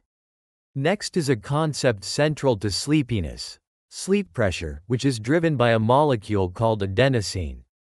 From the moment we wake, our brain cells use energy, and a byproduct of this activity is adenosine. It steadily accumulates in the brain throughout the day, acting as a tiredness meter. The longer we are awake, the more adenosine builds, and the stronger the pressure to sleep becomes. During deep sleep, the brain clears this adenosine, reducing the pressure. Caffeine works by deception. Its molecular structure is similar to adenosine, allowing it to block adenosine receptors. The sleepy signal is never delivered, though the adenosine itself continues to accumulate. When the caffeine wears off, that accumulated sleep pressure can return all at once. Finally, there are rhythms within rhythms. Our bodies also operate on shorter cycles called ultradian rhythms. Just as we cycle through 90-minute sleep stages at night, during the day our brains cycle through peaks and troughs of focus on a roughly 90 to 120-minute cycle. This is the basic rest activity cycle, or BRAC. It means the brain is programmed for sprints of focus, not marathons. After about 90 minutes of concentration, the brain benefits from a brief period of rest to consolidate information and clear waste products. The feeling of needing to zone out is not a sign of weakness, it is a signal from an underlying rhythm. Together, the SCN's master beat, the dance of hormones, the accumulation of adenosine, and the pulse of ultradian rhythms create the multi-layered timing that governs our lives. Hacking Your Clock: A User's Guide to Your Biology. Understanding this science reveals ways to restore alignment. The tools are not complex protocols, but rather conscious adjustments to daily routines that provide clear and consistent signals to the master clock. ***1. Master light exposure. This is the most impactful factor. Morning sunlight. Spending 10 to 30 minutes in natural light within the first hour of waking is the most effective way to anchor the circadian rhythm. This does not require looking at the sun, but simply being outside. Even on a cloudy day, the light is far more powerful than indoor lighting, providing a strong, clock-advancing signal that promotes daytime alertness and timely sleepiness at night. Evening darkness. In the 2 to 3 hours before bedtime, it is helpful to dim the lights. Using warm, low-wattage bulbs and reducing screen time sends a clear signal to the SCN that the day is over. Blue light from screens is particularly effective at suppressing melatonin, so limiting it allows the natural rise of this hormone to occur. *2. Maintain a consistent sleep-wake schedule. The wake-up time is the primary anchor for the circadian rhythm. Waking at the same time each day, even on weekends, provides a stable, predictable signal to the SCN. This stabilizes the cortisol awakening response and the 24-hour cycle of hormones that follows. While sleeping in can feel restorative, it creates the social jet lag that leaves one misaligned at the start of the week. *3. Time food intake. Food is a powerful secondary zeitgeber for the clocks in our organs. The field of chrononutrition suggests that when we eat can be as important as what we eat.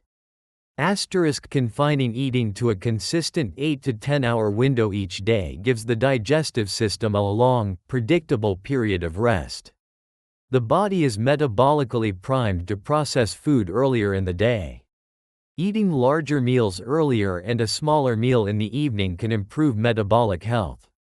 Avoiding large meals within 3 hours of bedtime prevents the digestive process from raising body temperature and interfering with sleep.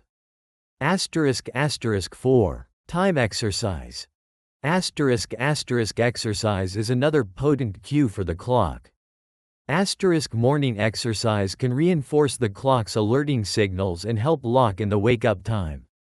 Afternoon exercise often aligns with peaks in body temperature and muscle strength. Intense evening exercise can sometimes raise core body temperature and delay sleep, but light activity like yoga or stretching can be relaxing for many. The key is to observe one's own body. *5. Manage temperature. Core body temperature naturally drops at night to facilitate sleep.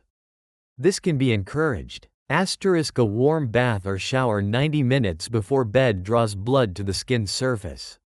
Upon getting out, the rapid cooling of the core body mimics the natural temperature drop that precedes sleep. A cool sleeping environment of around 65 degrees Fahrenheit or 18 degrees Celsius can help facilitate this temperature drop and improve sleep quality. By implementing these strategies, one is no longer fighting against their biology, but working in partnership with it, providing an ancient internal clock with the clear signals it needs to function in a modern world. Conclusion: for millions of years, a tiny clock in the brain has been the silent conductor of life, tuned to the rising and setting of the sun. It is a masterpiece of biological engineering. In just a few generations, our modern lifestyle has introduced a kind of static into this ancient rhythm, leaving many feeling tired, unfocused, and out of sync. But it does not have to be this way. We have journeyed into the brain to meet the master clock, the suprachiasmatic nucleus, and seen how it keeps time through an elegant molecular loop. We have seen how it listens to the master cue of light and how hormones and other processes add layers to this daily symphony. Most importantly, we have seen that we hold the ability to restore this rhythm. Not as a victim of biology, but as an active participant. By consciously managing light and darkness, maintaining a consistent schedule, and timing meals and exercise, we can send clear signals that reinforce the body's natural clock. One can move from a life of fighting the body to a life of flowing with it. Reclaiming this rhythm is not about adding more tasks, but about aligning what we already do with the innate intelligence of our own bodies. If this calm exploration into your brain's inner workings was interesting to you, and you wish to learn more about optimizing health through science, consider liking this video and subscribing for what comes next. And I am curious to hear from you. Are you a morning lark or a night owl? What is one change you might consider to bring your clock back into sync? Feel free to share in the comments below. Thank you for watching.